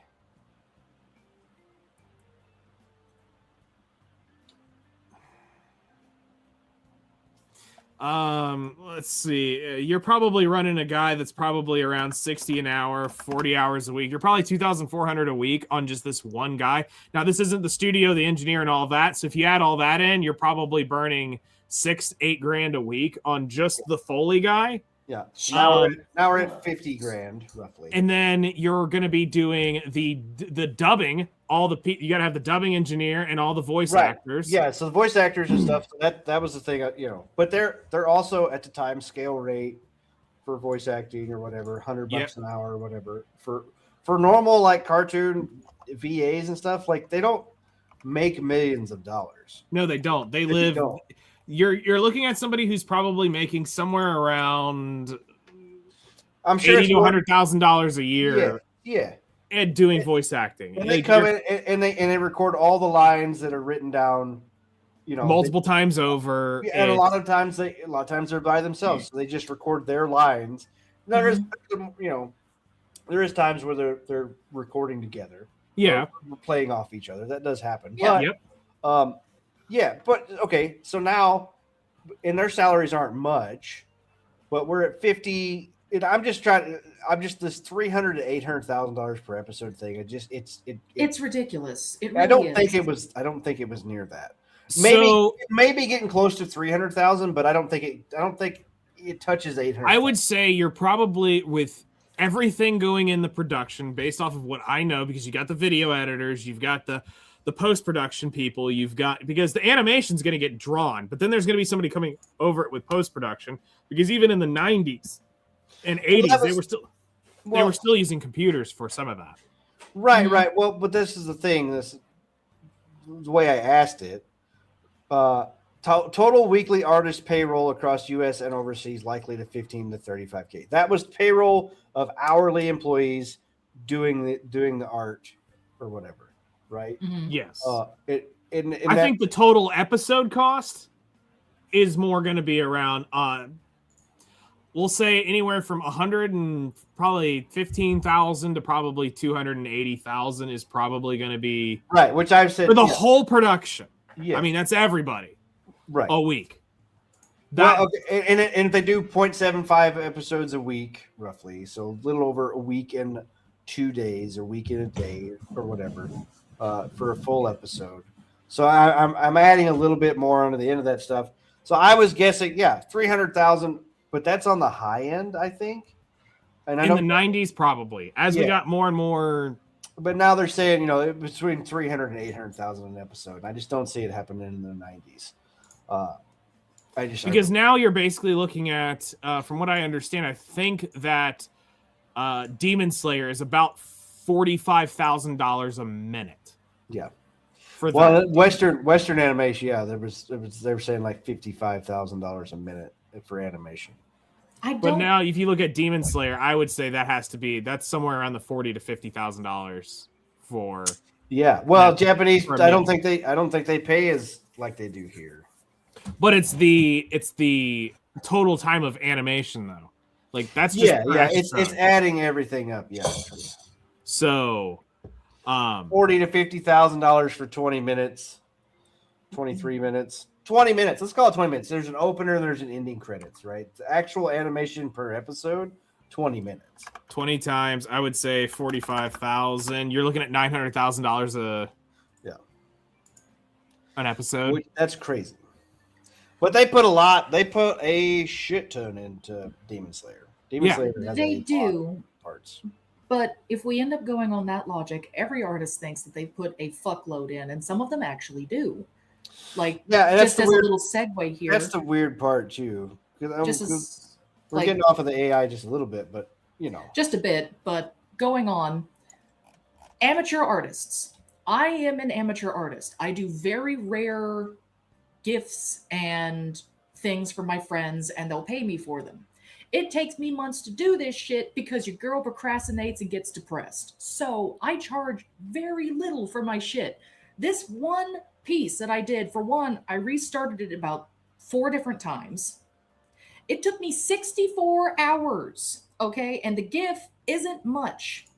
But even then, and I tried to get the fucker to take it for free. He wouldn't. Love you, Marrow. He still gave me like $30 for this. And the emote itself is right underneath it. Yes, I cringed. I cringed every time I opened up this fucking file, okay? But he wanted it. He paid me for it. It won't play it on. You have to actually open it in the browser. That's stinky. But basically, his hands are going up and down for the chat that either isn't watching or can't see the GIF moving. His hands go up and down like the fucking 6'7" meme. I was going to charge, I usually charge about $5 a still. And mind you, as I said, I had to restart this thing 4 to 5 different times. At one point, I had the whole thing uploaded and everything. Weird. It plays in the mini window, but it doesn't play when I bring it up in the regular one. That's sticky. Because if you look down here in the bottom window, it's playing. But yeah, I have done a lot of different emotes and stuff for folks. Emotes, I charge $5 and just little things like that. But it's I don't understand people who end up charging out the ass. Like one of my favorite emotes that I've done for a friend of mine, shout out to Mandarimp. I keep calling him Mander Shrimp, my bad. But one of my favorite emotes that I did for this little stinky man took me 7 hours. And I am so proud of this emote, but I still only charged him like $5. Mm-hmm. Like, this emote is cute as hell. Yeah. But I only charged him $5. I don't care how much detail I put into it. That was my decision. He was okay to have just, the basic begging emote. But then I'm like, all right, I got to do the shading. I got to make your eyeballs shiny. I got to make you look adorable. Yeah, you went further than you needed to. Exactly, because and that's on you. That's not on him. That thing could have been done in 4 or 5 hours. Exactly. You took that extra time polishing it up because you put the effort into it because you got inspired. Exactly. He was so cute. Just so that way chat can see. One moment. Application window. Hang on, I'm back. There we go. But yeah, this is my tablet. I made a couple of different things for him. This one took 7 hours. This one is another animated GIF. It took 78. I still only charged him $20 because I think there was 4 different stills for it, or 3 technically, so it was 15. But since it was animated, I charged him 20. But like, I don't understand artists who are like, I'm gonna make you pay out the ass. It's like, dude, just $5. The average person on Fiverr is charging for one of those emotes is about $55, $60. Oh my god! Yeah. Why? That is the average Fiverr for one emote. Non-animated is about $45 to $50 an emote. That's disgusting. I'll charge people with Fugi and shit. I mean, this is the shit that I do for myself, okay? So and here's the thing. People are upset because AI can do it in literally 10 seconds. Yep. It's like, granted, I spent 8 hours on this. I'd do it again because I cackled the whole time doing it. Yeah, but I don't get any money out of these. That's the thing with these, they're like, AI can do it faster, and it's done. Yeah. And my older commissions, all for Kami. I charged him $5 a pop for these bitches. Yeah. Including his thing here. I think I only charged him 5, but he still paid like 10. That was his decision, though. But like, I don't. If you're gonna price yourself so high, you can't be surprised if no one buys shit. Right. Well, I don't have a problem paying for art. I really don't. But at the same time, it's like, I need it now. And it's getting to the point where you can pretty much just get it on demand pretty damn close to what you're wanting. And that's why, I was looking to fuck with a few things. So I think we've talked about Leaflet a few times now. She's a VTuber, kind of right-leaning VTuber, whatever. Well, she started doing this. She was making music videos in AI. And so she started doing them, making music videos in an idol style. Okay. Sounds cute. Here, I'll pull this up. So she made one after localizers, right? Localizers are ruining anime or whatever. Oh yeah. So hang on, let me pull this up. Stop sharing that. This. Share screen. Share. Full screen. So she uses a mix of. Oh, it's muted. Hang on. Main screen It's turn probably on. for the best. No, this The is all localizers? reactable. They come? We get signal. Main screen turn on. She's making fun of the dub, like horrible dubs. All your base are belong to us. Doing. Take off every zig!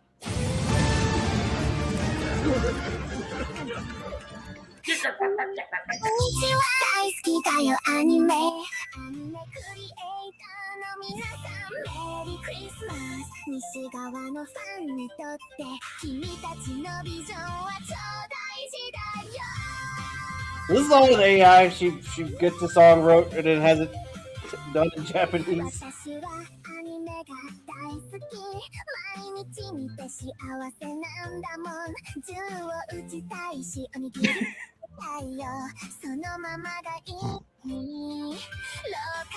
I love the jacket. That's cute.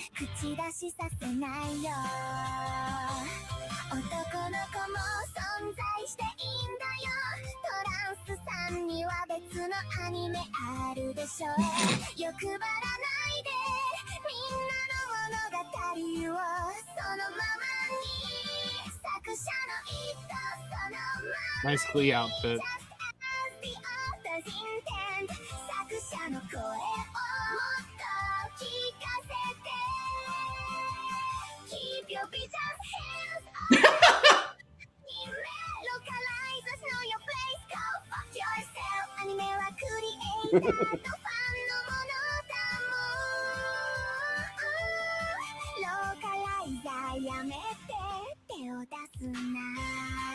That's why I get subbed.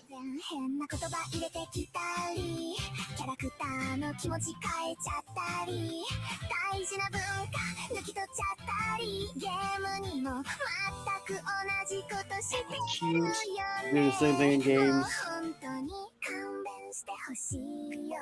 Where's all the localizers in the background?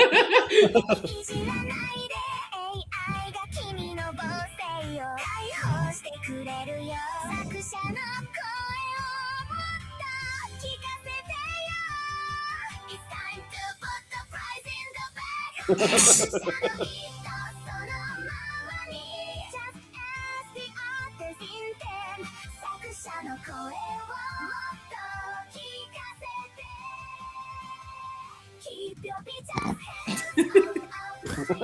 shit.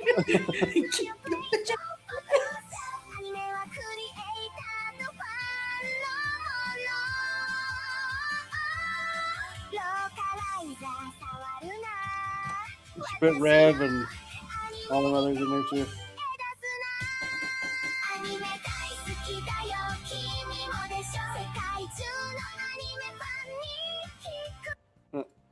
So she actually made the localizers version. Oh no. See if I can find it here. So those videos done fully AI too? Yeah. Honestly, there's another AI artist that I like a lot. I know I said I cringed at it earlier, but still, somebody thing. did the it was a different channel, but somebody did an actual like English version that localized it, and they took out all the controversial stuff or whatever. It's like, oh yeah, we're doing it to make it better for you because we know what we're doing and you don't fucking know or whatever. We're making it better. So this is another AI artist that I listen to every now and then, and honestly, his this music video that they made for it was pretty good. Fushizi. Yeah. Oh shit! Damn it! Mad. Keep seething. I don't know why it didn't fucking bring it over here. But she started making a bunch of these like idols. She's like, yeah, this is a psyop basically because like idol culture is very big, right? Mm-hmm. And like this is how I'm gonna brainwash people. She's like basically, yeah, this is the psyop. So she made another one. Let's watch this a bit. fucking funny here. So this actually came out the same time that the Pragmata game came out.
Well, we got to the chorus. That's at least the part I wanted to get to.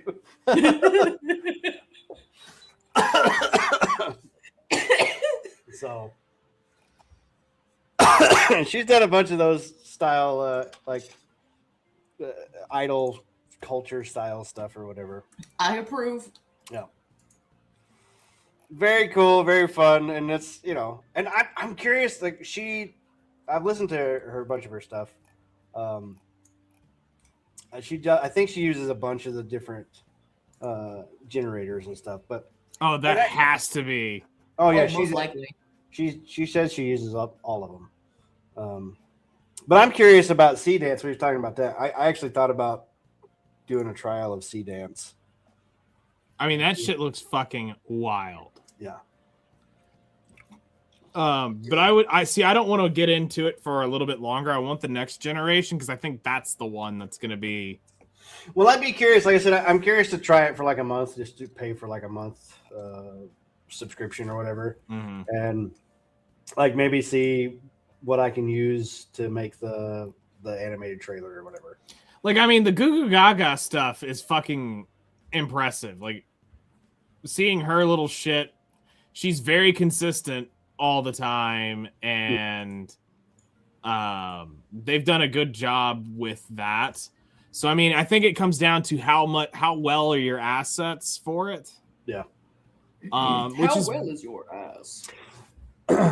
Well, it's like, so, for instance, it would be like take Nemo putting in all of her character sheets of her character into Sea Dance. And then it has all the different angles and expressions, and then it could literally create anime based off of her. Yeah. I mean, it's literally. Let's go. So there's another one up here that I was watching earlier. Powder is another VTuber, but another guy. He basically made like a 13-minute anime with these two characters. It looks really fucking good. Oh yeah, I wound up watching this.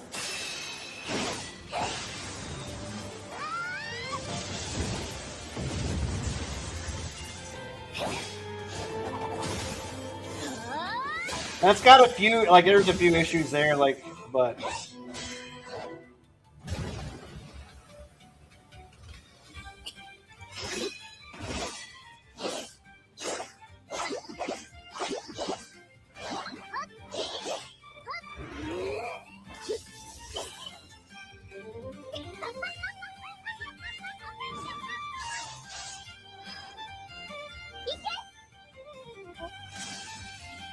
The sound right there was like just like, oh, you know? So sound mixing in anime is getting much better now. Where the staff's being held is weird, but yeah, it's not. But I mean, perfect. that's still fucking epic looking, right?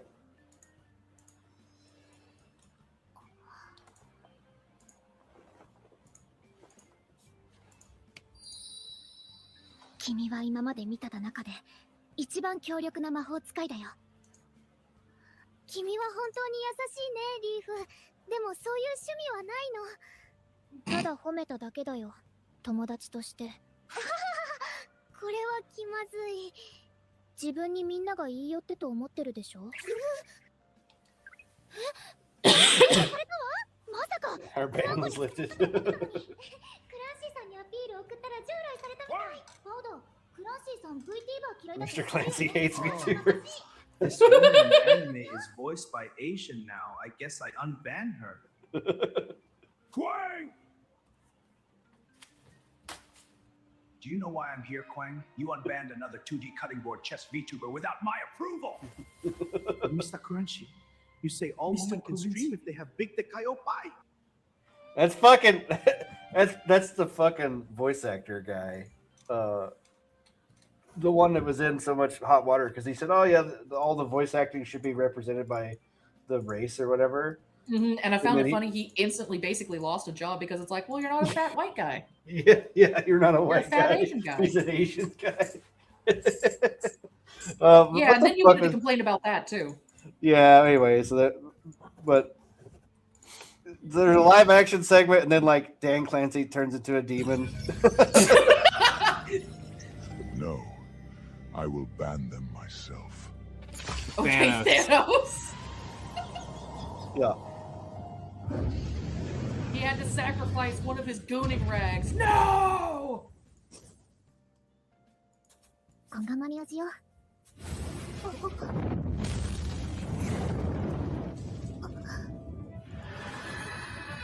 紫の肌の魔王。 Demon King of Bands. そうだ、そして俺は無能なもどもから俺のプラットフォームを税越しに来た。 And he goes right into the fucking buff Japanese voice guy. With the elf. They're both an elf. They're both elves, yeah. But you know, this was one guy did this, right? We're talking about, one guy did this whole thing. Like this was, when I first watched it, it only had like 100 views. It's over like 10,000 now or something. It came out yesterday. Nice. I think Leaflet. I think they've reacted to it at this point too. So it got kind of. I'd be more surprised if they hadn't by now. Yeah. So. It's kind of the same thing when I sent the. But it's really good, and then like, there's a whole. She gets fucking knocked into space,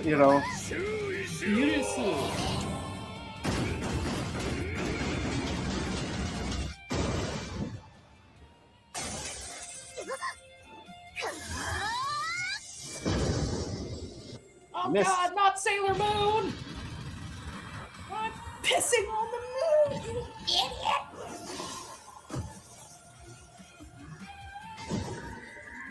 You can't blue ball Dan Clancy.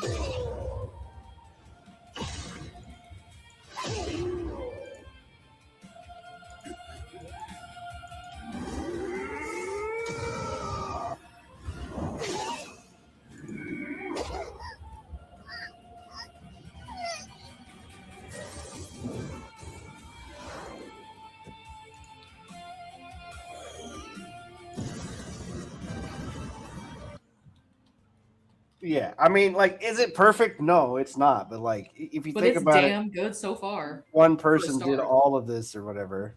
She fucking does her magical girl transformation here. Oh shit! Fucking Neptunia, let's go. やっぱりそうだ。お前はただのフィリピン。 Nothing but a filthy gooner.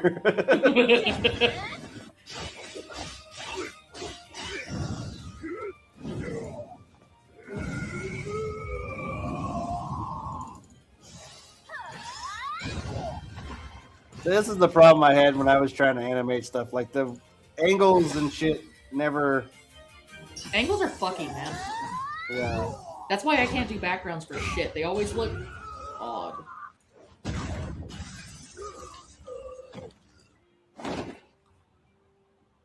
Even though for years I remember drawing arms, chairs, fucking fruit bowls. Turn back on, please. こんなはずではなかった。私はネットから二次元のティラタタ女どもを一掃する処刑となるはずだった。いいえ、VTR を追放するだけでは終わらん。この世界からアニメそのものを完全に消してやる。我はすべての男が欲しい女にグーンできる世界。すべての女はローカットトップのストリーマー。Low cut top streamer on my platform. 誰もゲイな 2D アバターの後ろに隠れることなんて。 Gay 2D avatar.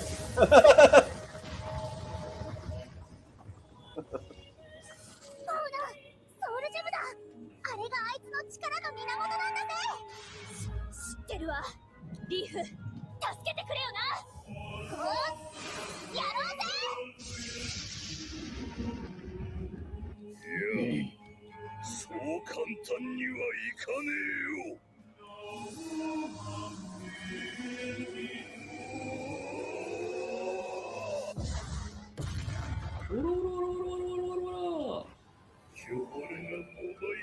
Fucking powered up again. Oh goddamn! It really is Dragon Ball Z. He's got 7 more power-ups to go. Fucking feet.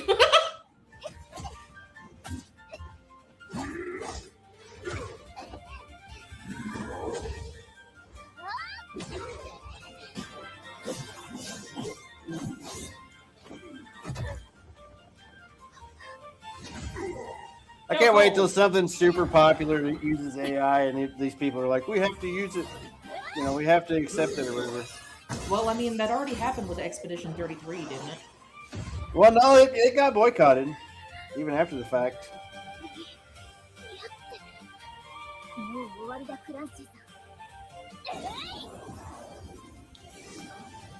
You can't defeat the power of anime, Mr. Clancy! .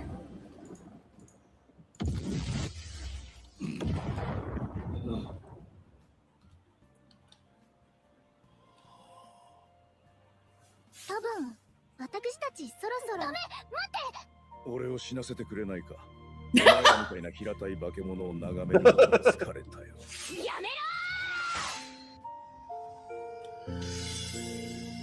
アスマ？でもあいつ。俺がどこにいたと思ってんだよ。Oh god. 彼が君をバンした張本人じゃねえよ。ただのブーマーグーナーで。ブーマーグーナー。嫌いなローマイだぜ。そうだぜ。クランシーさんはただのクワンゴの奴隷だ。すまないな、老人よ。お前はただのフラ株のグーナー。Old school gooner. 自分でも。 They got their hair accurate in this one, though. もしかしたら一緒にグーンできるかも。いつか。ごめん、知らなかったよ。しょうがねえよ。一緒に来い。 It is what it is. 戦争の準備をしな。クワンゴたち倒したらさ、一緒に宇宙船で宇宙旅行しようぜ。 Fucking Asmon. Oh my god. Why? Wait. 軍師に。じゃあな、お金たち。家に連れて帰ってくれ、モルグピー。何でもしてあげるわよ、ダディ。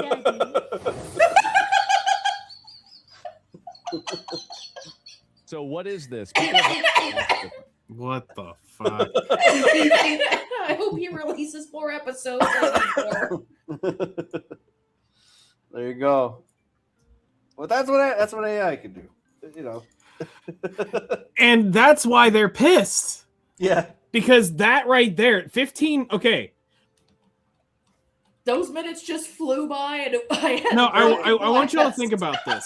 The last company I talked to told me it was going to be let's see here. That was how long? 13 minutes. Oh wow.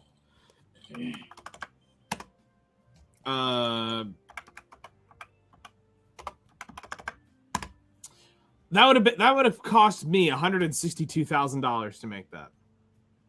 Jesus Christ. Yeah. It cost that guy. And that would have been about time. 7 months. Let's see. He comments down here how much time it took him. Hang on, let me pull it up. Made primarily with CDance 2, Adobe Premiere Pro, and After Effects. Yeah. Reference sheets made with Grok, Imagine, Nano Banana. Audio made with Suno. I use Suno. Yeah, Suno was probably for the audio. Yeah. Suno was it was definitely the audio. But even then,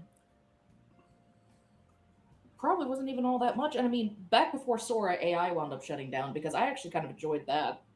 I created a couple of things. They're not all good, but they're made. And it was free. I wish I had downloaded them all, but I didn't, and now they're all deleted, except for these 3. Oh,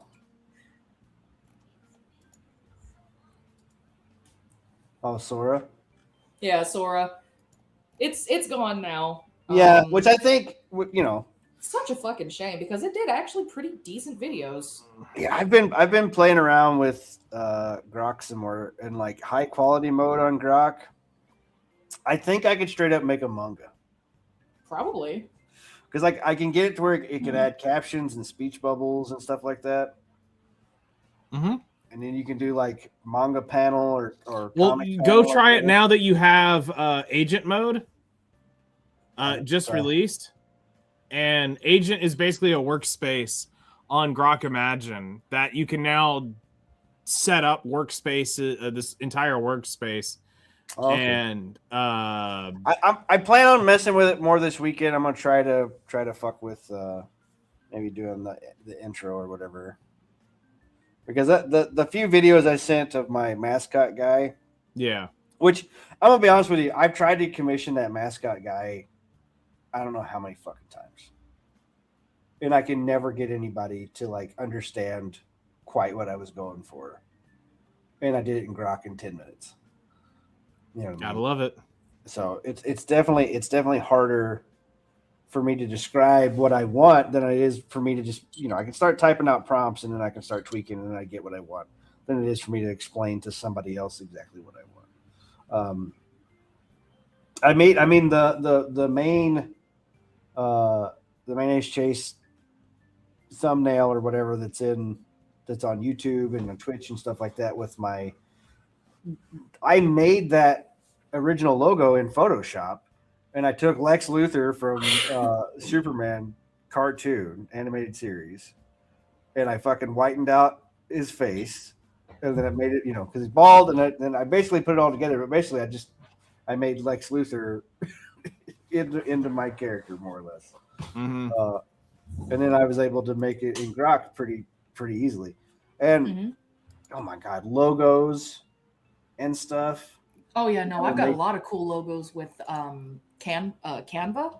Yeah, being able to make because Canva's another place where you're able to do AI videos and things. It's like the Knight symbol that he's got spinning back behind him. I remember when he built that shit on stream. It took you how many hours to make that in 3D? This? It took forever to render it, I remember. Oh yeah, no, it took like fucking a few hours to render out because this is done in 4K, 60 FPS, and this file alone, that the actual master file is 42 gigabytes. God damn. Yeah. But the file that's actually playing, this is like a 5 megabyte file. Yeah. So, but no, that was me using the top of the line After Effects rendering shit. But no, the part that actually makes the hardest part in my opening intro, it was the portal was fucking hours and hours of me tweaking that thing until it actually looks. Here, I'll pop open a video real quick. Videos.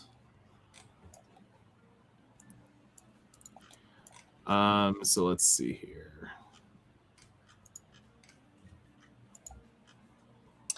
But and here's the thing that the AI stuff is, I'm seeing more and more people using it in thumbnails, which honestly, why not? That's another thing too. It's like you got a thumbnail guy to fucking draw an animated thumbnail or whatever, and you're like, it would take him fucking 2 weeks. Like, you need to like put a YouTube video up every other day or whatever.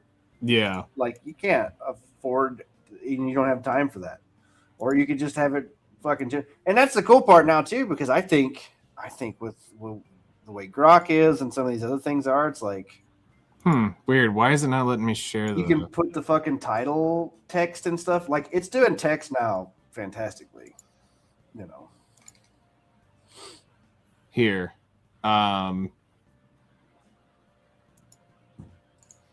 So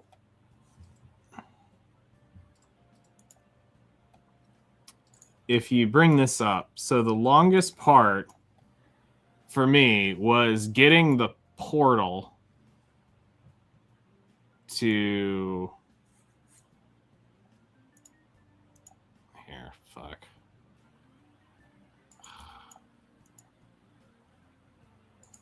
Oh yeah. The Doctor Strange. Because that actually has to pass through 3 layers of it. There's a layer in front, middle, and back of that thing in 3D space. And it has to pass through both of them to create the pop out. And Particular was not happy about it. So, and then you also had the lower text come in, which that was its own thing, right down in here. Yeah. So that chasing portal was absolutely fucking wild to animate. So as that goes through, I mean, you're looking at, I'm having to mask and reveal this to try to get it to look like it's coming through the portal in that 3D space. So yeah, when this all rendered out was just absolutely ass. That shit was fucking terrible. And I mean, that was on a 3080 at the time, so. Oh shit, it's fucking 10:30. Bruh, it's almost midnight. Yeah, it's almost 11 here, so it's almost midnight for you. Yeah. Well, I think this has been pretty good though. Yeah. Mm-hmm. Good times. I don't think we missed much. I'm sure there's other stuff, but yeah, I wanted to address the AI drama. I think will continue for a long time, and it's just gonna. Probably. But I think there's more and more people are just kind of getting numb to it, the bullshit, So. Yeah, I mean, the big thing to take away from the AI thing here, especially with these content creators, I'm getting to the point where I don't want to support the people who don't support this. And when it's more of, I don't care if they don't support it, it's when they go out and they actively push not supporting AI. It just makes them sound stupid for not understanding there is a other side to this coin that they're not looking at. Right. So. Yeah, no, I agree. Yeah, well, and that's the thing. They immediately, it's AI slop, it's this or that. Like they come at with this shit like they're the fucking authority. Oh, it's AI slop or whatever. But that's the thing, is the video you just showed of that anime is not slop. That's very well done. Well, that's the thing too, because there's probably little pieces if you pause it, and there's probably some blurry stuff where the AI didn't have it perfect. But I can also point that out in like actual fucking animated shit too. I mean, there has been literal issues that have shown up in that. So there's no. Yeah. We've seen additional fingers and missing fingers. Think about the fucking final season of 7 Deadly Sins. Oh yeah, no, I mean that thing's fucking Demon Meliodas. Well, that also was the issue is you catch the in between frame of a junior animator. It's not every frame. No. But there's that, but that's what I mean. Like, there was definitely several frames of that fucking balloon-titted looking fucking Meliodas and that fucking shit, dude. Oh, yeah. It was awful. So, And it may have been placeholder or whatever, but yeah. No way. What the fuck?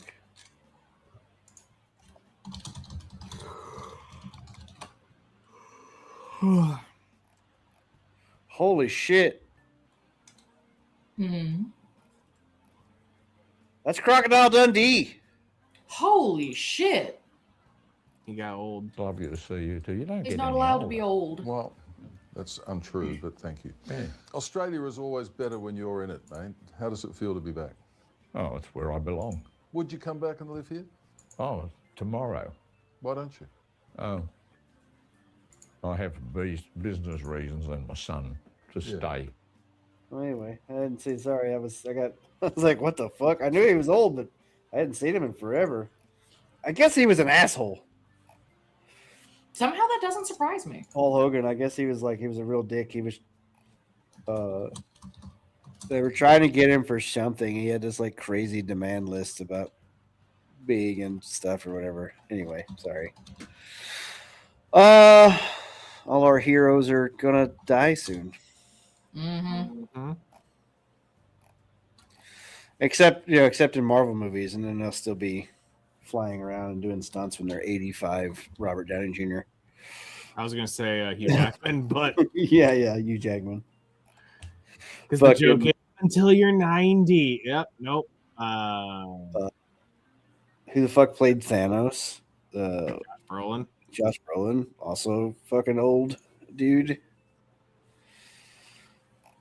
Yeah, that's why Avengers Doomsday, Avengers fucking Senior Citizen Center is what it should be. Well, I'm pretty sure you're about to get a hard reset on Marvel with that. Yeah. So I'm still the only one I'm really interested in seeing is Spider-Man. Yeah. Valid. So. I'm so excited to see Spider Noir. Oh my god, yes. But hey, let's let Nightingale get some sleep here. That's a good point. Yeah, I was fixing to say we're gonna call it there. So have a good I'm night. just taking a nap at this point because I got to get up in 3 hours. Oh, I'm sorry, man. I gotta get up in 4. So God damn, both of y'all need sleep. Shoot. But yeah, I'll man, snuggle up. thanks for freaking hanging out. We got I'll probably be working late tomorrow, so I doubt I get online. I do want to try to get my stream stuff set up. I do have Atomic Heart Force DLC. Apparently I bought the deluxe edition, so it automatically came with it. I didn't realize that, and I was like, "Oh shit, I already own it." Yeah, I'm gonna play that shit this weekend. So I was waiting to buy it because I thought I was gonna have to buy it, but I already own it. So fuck it, I'm gonna play the new DLC. Cool. So, yeah, and then I think we're gonna golf it on Sunday, right? We're gonna do some battle Super golf battle on golf. Sunday. And anybody that's around that wants to join in should definitely join in and fucking. I will They shoot can you in hold the up to face with a 16 rock. people. So it'll be chaotic and fun. But everybody have a good night. Thank you for joining in, and we will catch you guys next Thursday. Take care of yourselves, everyone. Peace. Peace. Bye. I'm a bit scared. I'm sorry.